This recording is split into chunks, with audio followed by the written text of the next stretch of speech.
महान मिंग राजवंश की वीरान सीमा पर अचानक एक इस्पात का किला प्रकट हो गया।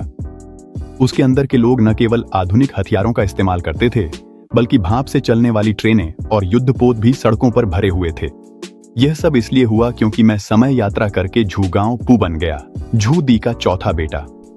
अपनी साधारण क्षमताओं के साथ मैं मूल रूप से एक स्थिर जीवन जीना चाहता था, लेकिन अनायास ही मैंने राष्ट्रीय समृद्धि के लिए विज्ञान और प्रौद्योगिकी प्रणाली को जागृत कर दिया। भविष्य में मिंग राजवंश को पतन से बचाने के लिए मैंने झूदी को दृढ़ता से एक याचिका प्रस्तुत की, जिसमें ग्योंगजू द्वीप की रक्षा करने का अनुरोध किया। 10 साल का समय लगाकर मैंने आखिरकार द्वीप की तकनीक को भाप युग तक विकसित कर दिया। द्वीप पर हर किसी के पास एक बड़ा एके है, यहाँ तक कि बंदरगाह भी भाप से चलने वाले युद्धपोतों से भरा हुआ है। ठीक जब मैं ऑस्ट्रेलिया में उतरने और अमेरिका में प्रवास कर अपनी प्रतिभा दिखाने की तैयारी कर रहा था, झूदी अचानक सभी को ग्योंगजू द्वीप पर निरीक्षण के लिए ले आए। दूर से केवल सुनसान द्वीप ही दिखाई दे रहा था। इसी समय दूर एक भव्य शहर खड़ा था। उसकी भव्यता कुछ बड़े शहरों से कम नहीं थी।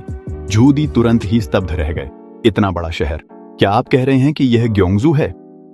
अगर आप कहते कि यह हांगझोउ है तो वह भी मान लेते। जब तक झूदी ने ग्योंगजू की जमीन पर कदम नहीं रखा, तब तक वह पूरी तरह से विश्वास नहीं कर पाए। उसने देखा कि जमीन पर एक तरह की स्लेटी मिट्टी थी, जैसी उसने पहले कभी नहीं देखी थी। वह झुका और उसने जमीन को थपथपाया। यह चट्टान की तरह कठोर थी। एक सम्राट होने के नाते उसने तुरंत इसके रणनीतिक महत्व के बारे में सोचा। अगर इसका इस्तेमाल निर्माण में किया जाए तो यह निश्चित रूप से अजेय होगा।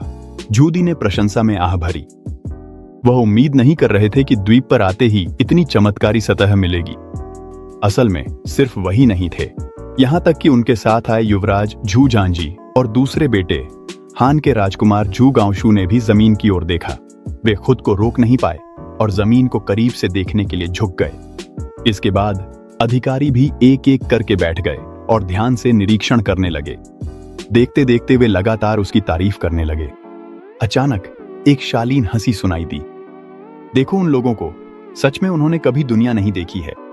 झूदी तुरंत शर्म से लाल हो गए। वे महान मिंग राजवंश के प्रतिष्ठित सम्राट थे।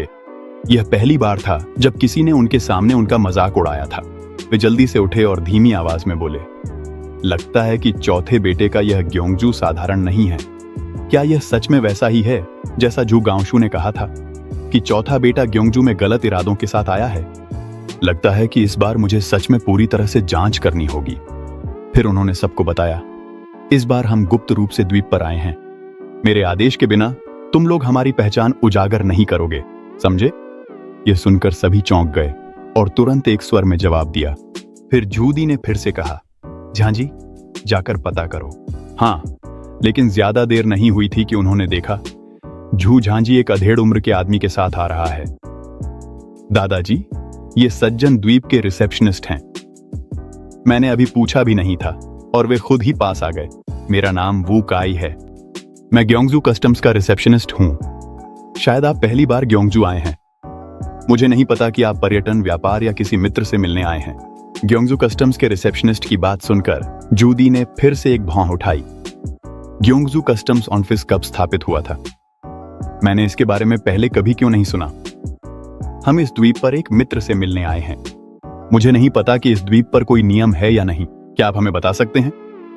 ओह, तो आप एक मित्र से मिलने आए हैं, तो यह सुविधाजनक है। वू काई ने दूर खड़ी विशाल कस्टम्स बिल्डिंग की ओर इशारा किया और मुस्कुराते हुए कहा, कृपया मेरे साथ कस्टम्स चलिए ताकि वीजा की प्रक्रिया पूरी की जा सके। जिस व्यक्ति से आप मिलने जा रहे हैं उसका नाम बताइए। यह प्रक्रिया पूरी करने के बाद आप द्वीप में प्रवेश कर सकते हैं। लेकिन यह वीजा नाम की चीज क्या है? जिसे वीजा कहा जाता है वह द्वीप में प्रवेश के लिए एक पास है। झूदी के पीछे खड़े हानलिन अकादमी के महान विद्वान यांग रोंग ने यह सुनते ही जल्दी से अपने समूह का पास अपनी चोगा से निकाल लिया। हम सभी के पास यह पास है। मुझे लगता है कि कोई और प्रक्रिया करने की जरूरत नहीं है। वू काई ने सिर हिलाया और मुस्कुराते हुए कहा, यह पास वह पास नहीं है। मेरे द्वीप का वीजा पास के रूप में काम करने के अलावा उसमें प्रवेश और निकास की तारीख भी होती है। आपको वीजा में दी गई समय सीमा के भीतर द्वीप छोड़ना होगा। अगर आप ऐसा नहीं करते हैं और पकड़े जाते हैं तो आपको तुरंत निर्वासित कर दिया जाएगा। वीजा बनवाना केवल आपकी यात्रा की सुविधा के लिए नहीं है, बल्कि यह भी सुनिश्चित करने के लिए है कि बाहरी लोग अवैध रूप से न ठहरें। झूगांशु जब उसने मुझे रहस्यमय ढंग से बोलते देखा तो तुरंत नाखुश होकर बोला, क्या मजाक है? तुम्हारा यह ग्योंग प्रांत का द्वीप कोई धरती का स्वर्ग नहीं है। ऐसा कैसे हो सकता है कि यहां आने के बाद कोई वापस न जा सके? ग्योंग प्रांत की बात छोड़ो, यहां तक कि राजधानी में भी लोगों को इस तरह जबरदस्ती निकालने का कोई कारण नहीं है। लेकिन इस वू काई ने मुस्कुराते हुए कहा, सर ऐसा मत कहिए सर। राजधानी जरूरी नहीं कि मेरे ग्योंग प्रांत से बेहतर हो। हर साल लियांगवांग के दसियों हजार लोग सीमा पार कर इस द्वीप पर आना चाहते हैं। हमारे सीमा शुल्क अधिकारी ऊपर से नीचे तक भी बेहिसाब परेशान होते हैं। हर साल दसियों हजार लोग सीमा पार करते हैं। ये सुनने के बाद जूदी खुद को यांग रोंग की ओर देखने से नहीं रोक सके। उनकी आंखों में पूरी तरह से जांच पड़ताल झलक रही थी। इतना बड़ा मामला सक्रिय रूप से क्यों नहीं बताया गया? मिंग राजवंश ने घरों के पंजीकरण की एक अत्यंत सख्त प्रणाली लागू की थी। ऐसी स्थिति में जब दसियों हजार लोग विस्थापित हो रहे हों तो चाहे कुछ भी हो, इसकी सूचना दी जानी चाहिए थी। लेकिन नतीजतन शाही दरबार को इसकी कोई खबर नहीं मिली। क्या कोई इसे जानबूझकर छुपा रहा है या इसमें कोई साजिश है? जब यांग रोंग ने बुजुर्ग के चेहरे की अभिव्यक्ति देखी तो उसके दिल में कड़वाहट भर गई। हालांकि वह पहले झूदी के गोपनीय सचिव रह चुके थे, लेकिन उन्होंने सच में यह खबर कभी नहीं सुनी थी। इसी समय वू काई ने फिर मुस्कुराते हुए कहा, पिछले कुछ वर्षों में सभी बाहरी लोग जानते हैं कि मेरी क्योंग प्रीफेक्चर में जीवन बहुत अच्छा है। बिल्कुल, वे दूसरे स्थानों पर कष्ट नहीं झेलना चाहते। यह भी उनकी महामहिम क्योंग के राजकुमार की दयालुता के कारण है। हर बार जब वे सीमा पार करने वालों को निकालते हैं तो वे हमेशा उन्हें यात्रा के लिए कुछ पैसे देते हैं ताकि वे लौट सकें। इस तरह आते जाते हर कोई जानता है कि मेरी क्योंग प्रीफेक्चर समृद्ध है। इसके विपरीत सीमा पार करना अब और भी अधिक तीव्र हो गया है। जब आप लोग लौटें तो कृपया इसे न फैलाएं। अगर यह खबर फैल गई कि दरबार के शासन के अधीन प्रजा सीमा पार कर रही है तो क्या यह सम्राट के चेहरे पर तमाचा नहीं होगा? और ये बातें सुनकर सभी डर गए और कांपने लगे। फिर भी आप कहते हैं कि यह सम्राट के लिए तमाचा नहीं है। अभी सम्राट अपनी सारी प्रतिष्ठा खोने के कगार पर है। यह सोचकर सभी की नजरें अनायास ही झूदी के चेहरे की ओर मुड़ गईं। यिंग के ड्यूक झांग फू ने तो अपनी तलवार के दस्ते पर हाथ भी रख लिया ताकि किसी भी समय महामहिम के लिए बदला ले सकें। लेकिन सबकी नजरों के सामने उन्होंने देखा कि झूदी गुस्से से हंस रहे थे। उन्होंने कहा, तो क्या यह क्योंग प्रांत सचमुच धरती पर स्वर्ग है? हमें सच में इसे अच्छी तरह देखना होगा। ऐसा कहते हुए उनके दिल में पहले से ही प्रचंड क्रोध भड़क रहा था। यह क्या है कि दूसरों की जगह जाकर कष्ट नहीं उठाना चाहते? यह क्या मतलब है कि जी नहीं सकते? क्या मैं झूदी, जिसने 10 वर्षों से भी अधिक समय तक देश को मेहनत से चलाया है, तुम्हारे चौथे बेटे से भी कम हूं जो 10 साल से द्वीप पर रहकर विकसित हुआ है? चलो चलो हम सब देखें कि क्योंग प्रांत राजकुमार क्योंग के शासन में कितना समृद्ध है। यह सभी के लिए स्पष्ट था कि झूदी ने झू गांवपू के प्रति असंतोष विकसित कर लिया था। सिर्फ यिनडोजी झू गांवशू ने अपना मुंह ढककर चुपचाप हंसी छुपाई और मन ही मन चौथे भाई की तारीफ की कि उसने अच्छा काम किया है। तुम आग अपनी ओर खींच रहे हो, अब मुझे चिंता करने की जरूरत नहीं रहेगी। और इस तरह सभी अपने अपने विचारों में डूबे हुए क्योंग प्रांत की सीमा चौकी की ओर बढ़ते रहे। ज्यादा देर नहीं हुई थी कि वो काई सभी को सेवा खिड़की तक ले गया और उन्हें चेतावनी दी, सज्जनों, मुझे आपको एक बात याद दिलानी है। मेरे द्वीप पर आग्नेयास्त्र, चाकू और तलवारें ले जाना मना है। अगर आपके पास कोई है तो आप उसे अमानत में जमा कर सकते हैं। जैसे ही उसने यह कहा, झांग फू ने असंतोष के साथ कहा, तलवारें ले जाना मना है, और अगर कोई हत्यारे आ जाएं तो? अगर कुछ हो जाए तो क्या सबको खाली हाथ ही लड़ना होगा? लेकिन उसने बोलना अभी खत्म ही किया था कि आगे से एक व्यंग्यात्मक हंसी सुनाई दी। उसने देखा कि एक सजी धजी वेशभूषा में एक अधेड़ उम्र का आदमी मुस्कुराते हुए मुड़ा और बोला, क्या आप लोग कहीं और से आए हैं? अब भी तलवारें लेकर चलते हो? हम किस युग में जी रहे हैं? अब हत्याएं तो बंदूकों से होती हैं। इसके अलावा क्योंग प्रीफेक्चर की अपनी सुरक्षा है। यहां बहुत सुरक्षित है। क्या तुम्हें लगता है कि यह अभी भी ग्रेट मिंग का इलाका है जहां हर जगह चोर डाकू भरे पड़े हैं? क्योंग प्रीफेक्चर की सड़कों पर तलवारें ले जाना सख्त मना है। अगर सच में तलवार लेकर घुसे तो जुर्माना भरना पड़ेगा। लेकिन झूदी का ध्यान स्पष्ट रूप से इस पर नहीं था, बल्कि वह विद्वान की ओर मुस्कुराकर बोले, आपकी बातों से तो लगता है कि क्योंकि प्रीफेक्चर के लोग लोहे की चीजें इस्तेमाल नहीं करते। मध्यम आयु के उस व्यक्ति ने उनके शिष्टाचार देखकर समझाया। आजकल द्वीप पर ज्यादातर लोग स्टेनलेस स्टील के चाकू इस्तेमाल करते हैं। वो आपके तलवारों से कहीं बेहतर हैं। बाहरी लोग यहां तलवारें नहीं ला सकते। जब जूदी ने स्टेनलेस स्टील ये 3 शब्द सुने तो वह अचानक बहुत हैरान हो गए। लेकिन मैंने सुना है कि कियोंगजो की यह भूमि ली लोगों से भरी हुई है और उनका व्यवहार बहुत क्रूर है। अगर हमें ली लोगों के विद्रोह का सामना करना पड़े तो हमें अपनी रक्षा कैसे करनी चाहिए?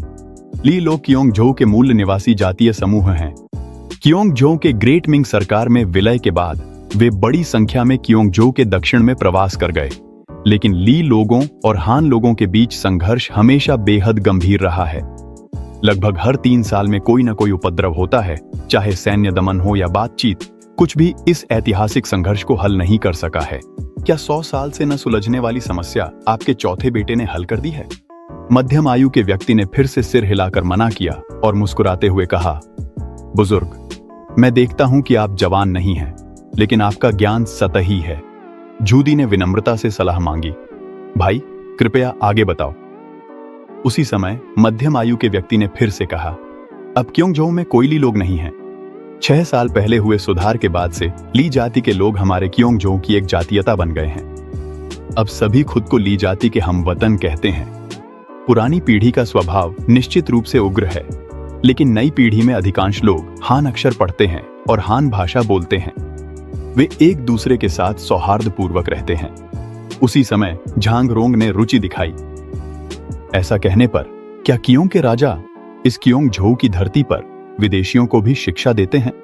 अगर कहा जाए कि जूदी सैन्य और आर्थिक मामलों में रुचि रखते हैं, तो उनके जैसे विद्वान शिक्षा में रुचि रखते हैं। उनका सवाल सुनकर अधेड़ उम्र के व्यक्ति ने उत्साहित होकर कहा, मुझे इस बारे में मत बताइए। कियोंग के राजा, उनकी महामहिम की जिस बात की मैं सबसे ज्यादा प्रशंसा करता हूं, वह एक बात है। इस द्वीप पर चाहे वे ली हों या हान, सभी के साथ समान व्यवहार किया जाता है। यहां अनिवार्य शिक्षा लागू की गई है। सिर्फ एक बात अच्छी नहीं है। शिक्षा प्राप्त करने के लिए आपके पास यहां का निवास पंजीकरण होना चाहिए। जो बाहरी लोग कियोंगजो में बसना चाहते हैं, उन्हें यहां का सामाजिक सुरक्षा शुल्क देना होगा। मैंने पहले ही 5 साल तक भुगतान किया है और अभी भी मुझे 5 साल और देने हैं। लेकिन मेरे 2 बच्चे हैं, बड़ा 4 साल का है और छोटा 2 साल का है। 5 साल बाद वे भी प्राथमिक विद्यालय शुरू कर सकेंगे। तब तक मुझे भी ग्योंगजू का निवासी माना जाएगा। जब मैं अपने पैतृक गांव वापस जाऊंगा और बात करूंगा तो सभी मुझे सम्मान देंगे। जूदी और बाकी लोग यह सुनकर और भी ज्यादा असहज महसूस करने लगे। यह कहना चाहिए कि मिंग राजवंश में सबसे ऊंची हैसियत वाले लोग कोई और नहीं, बल्कि राजधानी के निवासी हैं। हर जगह के अमीर व्यापारी, कौन राजधानी नहीं जाना चाहेगा? लेकिन जब वे इस ग्योंगजू द्वीप पर पहुंचे, पूरे सफर के बाद, तो उन्होंने पाया कि लगभग हर कोई ग्योंगजू की ही चाहत रखता है। ऐसा लगता है कि अगर किसी को ग्योंगजू का निवास पंजीकरण मिल जाए तो शायद अमर भी उसे नहीं बदलेंगे। आखिर ग्योंगजू में ऐसा क्या है जो इन लोगों को आकर्षित करता है? जूदी को यह बिल्कुल भी समझ नहीं आया। इस बार वह मूल रूप से अपने बेटे को सबक सिखाने और साथ ही अपने चौथे बेटे जुगाओचू की दयनीय रोजमर्रा की जिंदगी देखने आया था। लेकिन नतीजा यह हुआ कि यहां पहुंचते ही उसने देखा कि हर कोई ग्योंगजू की तारीफ कर रहा है। इससे वास्तव में उसके दिल में संदेह भर गया। जैसे ही वह पूछने ही वाला था, उसने देखा कि अब उसकी बारी लाइन में आ गई है। उसने देखा कि खिड़की पर कुछ सुंदर युवतियां बैठी थीं। नाम, मूल स्थान। यहां किस लिए आए हो? झांगफू, जो सबसे आगे था, ने सिर ऊंचा करके कहा, मेरा नाम झांगफू है। मैं शांगफू, हेनान से हूं और एक दोस्त से मिलने आया हूं। यह कोई हैरानी की बात नहीं थी कि झांगफू का ऐसा रवैया था। उसके घमंडी होने के वाजिब कारण थे। उसके पिता जांगयू थे, जो जिंगन अभियान के प्रमुख नायकों में से एक थे। खुद झांगफू ने भी कई बार सैन्य उपलब्धियां हासिल की थीं और उस समय मिंग राजवंश का नंबर 1 जनरल माना जाता था। वह रोंगलू के महान मास्टर, राज्य के दाहिने स्तंभ और झिंग के ड्यूक जैसे महत्वपूर्ण पदों पर भी आसीन था। हालांकि झांगफू का नाम महान मिंग में गूंजता नहीं था, लेकिन वह अनजान भी नहीं था। लेकिन जब उसने अपना नाम बताया तो ऐसा लगा जैसे उस युवती ने उसका नाम कभी सुना ही नहीं हो। उसने तो सिर तक नहीं उठाया। क्या किसी दोस्त से मिलने आए हो? क्या तुम्हारे पास अपने दोस्त का विस्तृत संपर्क पता है? यह सुनकर झांगफू ने भौहें सिकोड़ लीं।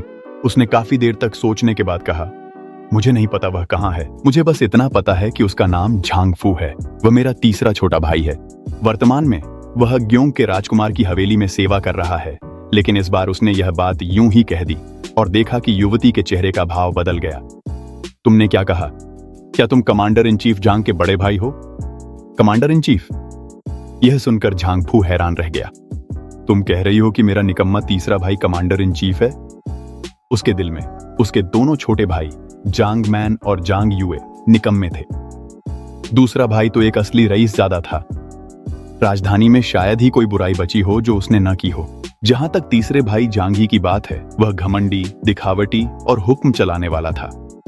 अगर इस बड़े भाई की सुरक्षा न होती तो कौन जानता कि दोनों ने कितनी मुसीबतें खड़ी कर दी होती।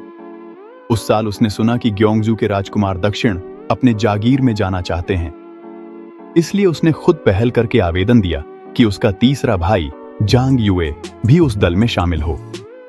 असल में वह चाहता था कि यह लड़का इस वीरान जगह में खुद को मजबूत करे। लेकिन नतीजा यह हुआ कि आज जैसे ही उसने इस धरती पर कदम रखा, उसे पता चला कि वह छोटा भाई जिसे वह तुच्छ समझता था, इसी जगह का प्रधान सेनापति बन गया है। वह जो कि महान मिंग का प्रतिष्ठित जिंग ड्यूक है, ग्योंगजू के इस बंदरगाह में अपनी पहचान साबित करने के लिए एक निकम्मे भाई की प्रतिष्ठा पर निर्भर रहने को मजबूर था। यह सचमुच उल्टा पुल्टा संसार था। उसी समय एक अधेड़ उम्र का आदमी तेजी से अंदर के कमरे से बाहर आया। यह वही अधिकारी था जिसका नाम वूजिया था। वह सबके पास कड़वी मुस्कान के साथ आया, हाथ जोड़कर बोला, सज्जनों, चूंकि आप लोग कमांडर इन चीफ जांग के रिश्तेदार हैं, तो आपने पहले क्यों नहीं बताया? अगर मुझे पहले पता होता तो हमें यह झंझट वाला प्रवेश कागजी काम करने की जरूरत ही नहीं पड़ती। यह सुनकर झांगफू के दिल में थोड़ी राहत महसूस हुई। तभी उसके बगल में जूदी ने ठंडे स्वर में फुफकारते हुए कहा, कितना बेतुका है। बाकी सभी को द्वीप में प्रवेश के लिए सत्यापन दस्तावेजों की आवश्यकता होती है, लेकिन यहां आप लोग अपने संबंधों के कारण इससे छूट सकते हैं। ऐसा लगता है कि इस ग्योंगजू में अधिकारियों के बीच पक्षपात बहुत फैला हुआ है। जूदी पर जो थोड़ी अच्छी छाप अभी बनी थी, वह इस विशेषाधिकार के कारण तुरंत मिट गई। यह देखकर वूजिया तुरंत झुककर समझाने लगा, श्रीमान, कृपया शांत रहें। यह प्रवेश जांच मुख्य रूप से अवैध रूप से बसने वाले भिखारियों को रोकने के लिए है। चूंकि आप लोग कमांडर इन चीफ जांग के रिश्तेदार हैं, इसलिए निश्चित रूप से आप यहाँ अवैध रूप से नहीं रुकेंगे। यह अधिकारियों के बीच पक्षपात नहीं है, बल्कि एक विशेष मामला है जिसे विशेष रूप से संभाला जा रहा है। यह उचित और न्याय संगत है। लेकिन जूदी ने अपनी आस्तीन झटक दी और मुड़ गया। स्पष्ट था कि वह उससे और बात नहीं करना चाहता था। वातावरण अचानक थोड़ा असहज हो गया। जूझांजी समय पर आगे आया और बीच बचाव किया। श्रीमान, कृपया ध्यान न दें। मेरे स्वामी ने तो बस यूं ही कह दिया था। अगर किसी विशेष मामले में अपवाद किया जा सकता है तो हम इसके लिए आभारी हैं। कृपया हमें चौकी से गुजरने दें। वूजिया ने फिर से हाथ जोड़ लिए। कृपया मेरे साथ आइए। फिर उसने उन्हें सीधे चौकी की ओर ले जाया। जब वे चौकी पर पहुंचे तो सामने का कर्मचारी एक काली लोहे की पट्टिका पकड़े हुए था और उसे लोगों के चारों ओर घुमा रहा था। जूझांजी ने जिज्ञासा से पूछा, माफ कीजिए, ये क्या है? वूजिया मुस्कुराया और बोला, यह एक सुरक्षा जांच है। हम चुंबकों का इस्तेमाल करते हैं ताकि लोग चोरी छिपे द्वीप में नियंत्रित चाकू और तलवारें न ला सकें। लेकिन आप लोग इससे मुक्त हैं। जब तक आप आग्नेयास्त्र नहीं लाए हैं, आप अंदर जा सकते हैं। जू गांवचू ने सीधा मजाक उड़ाया, भला ऐसा सामान कौन अपने साथ लाएगा? हालांकि मिंग राजवंश के पास आग्नेयास्त्र थे, उस समय के 3 नली वाले बंदूकें भारी और भरने में धीमी थीं। बहुत कम लोग इन्हें अपने साथ रखते थे। वूजिया मुस्कुराया और बिना कोई और सवाल किए सभी को सीधे चेक पॉइंट के लॉबी में ले गया। लॉबी में लोग आ जा रहे थे और वहां भीड़ थी। चारों ओर पारदर्शी खिड़कियां थीं। सबसे ज्यादा हैरानी की बात यह थी कि फर्श जेड की तरह चिकना और चमकदार था। शाम की रोशनी में लोगों की परछाई फर्श पर साफ दिखाई दे रही थी। जूदी हैरान था, यह जगह इतनी भव्य कैसे हो सकती है? यह तो सिर्फ कस्टम्स है। अगर तुम्हारा शहर का महल भी ऐसा ही है, तो क्या वह मेरे शाही महल से भी ज्यादा भव्य नहीं होगा? झूगे हुईशु ने मन ही मन सोचा, चौथे भाई ने इतनी भव्यता के लिए जनता का कितना पसीना और आंसू निचोड़ा होगा। यह देखकर वूजिया मुस्कुराया और बोला, ये तो कुछ भी नहीं है। अगर भव्यता की बात करें तो क्योंग के राजकुमार की हवेली नंबर 1 है। जब आप उसे देखेंगे तब जानेंगे कि स्वर्ग क्या होता है। उसी समय जूदी ने ठंडे स्वर में चिल्लाया, महामहिम, महान पूर्वज ताइजू ऑफ द ग्रेट मिंग ने बहुत कठिन जीवन जिया था। सिंहासन पर बैठने के बाद भी वे सादगी और मितव्ययिता से रहते थे। क्योंग के राजा में ऐसी कौन सी योग्यता और प्रतिभा है कि वह यहाँ इतनी भव्यता और फिजूल खर्ची के साथ रह सके। वास्तव में वह एक सच्चा पुरुष कहलाने के योग्य नहीं है। जैसे ही उसने बोलना समाप्त किया, कई ठंडी निगाहें उसकी ओर मुड़ गईं। हमेशा कूटनीतिक रहने वाले वू काई का चेहरा अचानक ठंडा पड़ गया। महोदय, कृपया अपनी भाषा का ध्यान रखें। क्योंगजो में क्योंग के राजा के बारे में एक भी बुरी बात नहीं कही जा सकती। आज क्योंगजो जो कुछ भी है वह पूरी तरह से महामहिम क्योंग के राजा की वजह से है। शुरुआत में क्योंगशान काउंटी बहुत दूर दराज था। जनसंख्या 1 लाख भी नहीं थी। अब यहाँ लगभग 10 लाख लोग हैं। यही राजा थे जिन्होंने विस्थापितों को बुलाने के लिए धन खर्च किया, कार्यशालाएं बनवाईं और लोगों को बसने के लिए मार्गदर्शन किया। यह भी राजा ही थे जिन्होंने, चाहे किसी भी पृष्ठभूमि के हों, आम लोगों को पढ़ाई और प्रशिक्षण के लिए भर्ती किया। अगर क्योंग के राजा न होते तो आज हमें ये सरकारी पद कैसे मिलते? संभवतः हम बहुत पहले ही भूख से मर गए होते। क्योंगजो में किसी के बारे में बुरा बोला जा सकता है, लेकिन क्योंग के राजा के बारे में बुरा नहीं बोला जा सकता। मैं आपके द्वारा अब भी कही गई बातों को भूल जाऊंगा महोदय, लेकिन एक बार जब आप द्वीप में प्रवेश कर लें तो आपको इन्हें दोहराना नहीं चाहिए, अन्यथा आपको इसके परिणाम भुगतने होंगे। जूदी हैरान रह गया। वह सोचता था कि वुकाई एक अवसरवादी चापलूस है। उसे उम्मीद नहीं थी कि केवल चौथे भाई को डांटने पर दूसरा तुरंत अपना चेहरा बदल लेगा। क्या चौथे भाई की क्योंगजो में प्रतिष्ठा वाकई इतनी ऊंची है? दूसरी ओर झूगे हुइशु को आग में घी डालना पसंद था। उसने बार बार पूछा, अगर क्योंगजो में क्योंग के राजा का अपमान किया जाए तो क्या सरकार तुम्हें जेल में डाल देती है? वुकाई ने उसे गंभीरता से देखा। उसने एक एक शब्द कहे, अगर अधिकारियों द्वारा तुम्हें गिरफ्तार किया जाए तो वह तुम्हारी किस्मत होगी। मुझे डर है कि गिरफ्तार होने से पहले ही लोग उन्हें पीट पीट कर मार डालेंगे। याद रखो, क्योंगजो में क्योंग का राजा ही आसमान है। उसका अपमान करना अनिवार्य रूप से जनता के गुस्से को भड़का देगा। इसके बाद वुकाई मुड़कर चला गया। सभी वहीं खड़े रह गए। वुकाई के शब्द लगातार उनके कानों में गूंज रहे थे। क्योंगजो में क्योंग का राजा ही आसमान है। उसका अपमान करना अनिवार्य रूप से जनता के गुस्से को भड़का देगा। बहुत अच्छा, इस बार तो वह दिखावा करने की भी कोशिश नहीं कर रहा। कहना कि तुम्हारा चौथा भाई बगावत नहीं करना चाहता। कौन इस बात पर विश्वास करेगा? जूदी अचानक मुड़ा और यांगरोंग से पूछा, मियां नरेन, इस मामले के बारे में तुम्हारी क्या राय है? यांगरोंग काफी देर तक चुप रहा, फिर हाथ जोड़कर बोला, पूरी स्थिति जाने बिना मैं कोई टिप्पणी नहीं करूंगा। जूदी ने ठंडी मुस्कान दी। जाओ महान विद्वान के पास। दूसरे भाई शांजी, तुम दोनों की क्या राय है? झूगे हुइशु ने तुरंत जवाब दिया, और क्या राय हो सकती है? सेना को जुटाइए पिता, चौथा भाई विद्रोह करने ही वाला है। झू झांझी ने कुछ पल के लिए संकोच किया और फिर बोला, पूरी स्थिति जाने बिना मैं कोई टिप्पणी नहीं करूंगा। महान मिंग की वर्तमान स्थिति जटिल है। सम्राट जियानवेन का पता नहीं है। दरबार में प्रतिभाओं की कमी है। दूसरे चाचा और चौथे चाचा साधारण लोग नहीं हैं। झू झांझी ने बहुत पहले ही अपनी तीक्ष्णता छुपाना सीख लिया था। वह जानता था कि उसके दादा असल में उसके रिश्तेदारों के प्रति उसका रवैया जानना चाहते हैं, न कि उसके असली विचार। यह सुनकर जूदी ने ठंडे स्वर में मुस्कुराते हुए कहा, तुम भी उन्हीं में से हो जो गंदे पानी में मछली पकड़ते हैं। असल में उसे इस बात की चिंता नहीं थी कि क्योंग का राजा विद्रोह करेगा। महान मिंग की नींव क्योंगजो से कहीं अधिक मजबूत है। उसे तो बस जिज्ञासा थी। योंगले के पहले वर्ष में क्योंगजो की पंजीकृत जनसंख्या 4 लाख से भी कम थी।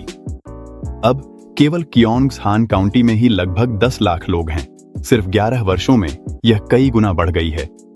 यह सामान्य समझ से परे है। जब सभी लोग अपने अपने विचारों में डूबे हुए थे, यांगरोंग ने कहा, इस मामले का अनुमान लगाना कठिन नहीं है। क्या महामहिम को योंगले के 5वें वर्ष में अनाम की लड़ाई याद है? उसी वर्ष जियाओजी का नया प्रांत स्थापित किया गया था। जनगणना करते समय 2,80,000 परिवार कम पाए गए। कुल मिलाकर 10 लाख लोग। उस समय सोचा गया था कि वे समुद्र में समुद्री डाकू बन गए हैं, लेकिन पिछले कुछ वर्षों में समुद्र में डाकुओं की कोई खबर नहीं आई है।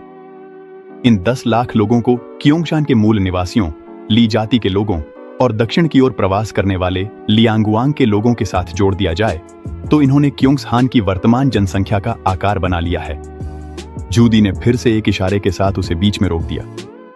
मूल रूप से उसे लगा था कि वह महान मिंग की नींव को कमजोर कर रहा है।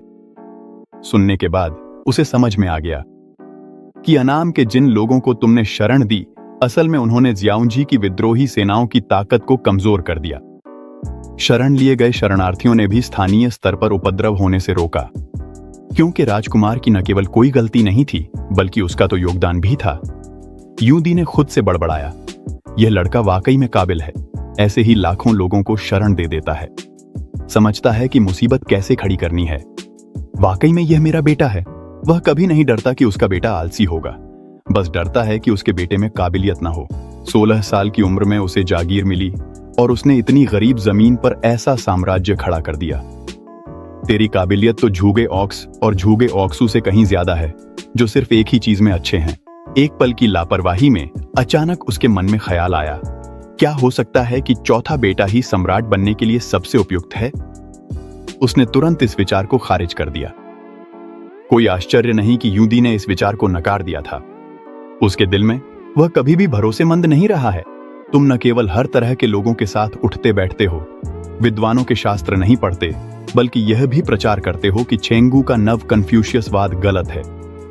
अगर तुम्हारा राजकुमार का दर्जा न होता तो अब तक विद्वान और अधिकारी तुम्हारी मौखिक और लिखित आलोचना कर चुके होते। सेंसर भी अक्सर झांपन प्रस्तुत करते थे कि तुम अपने कर्तव्यों का पालन नहीं करते हो। यूदी ने तुम्हें पहले भी डांटा था, लेकिन तुमने न तो उसकी बात मानी बल्कि एक नया विचारधारा स्कूल भी बना डाला, जिसमें ज्ञान और कर्म की एकता की वकालत की और तथ्यों से सत्य की खोज की। तुमने तो यहां तक किया कि कुलीनों के बेटों को खेत जोतने और सुअर पालने के लिए भी ले गए। यूदी की नजर में यह कन्फ्यूशियस विद्वानों के लिए एक शर्मनाक बात है।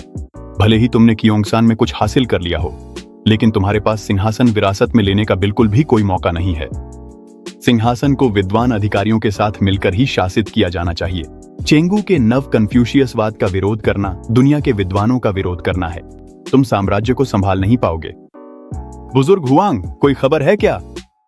वू काई की पुकार ने यूदी के विचारों को वापस ला दिया। यू झांझी पास आकर समझाने लगे, कस्टम विभाग ने झांग निवास पर तार भेजा है।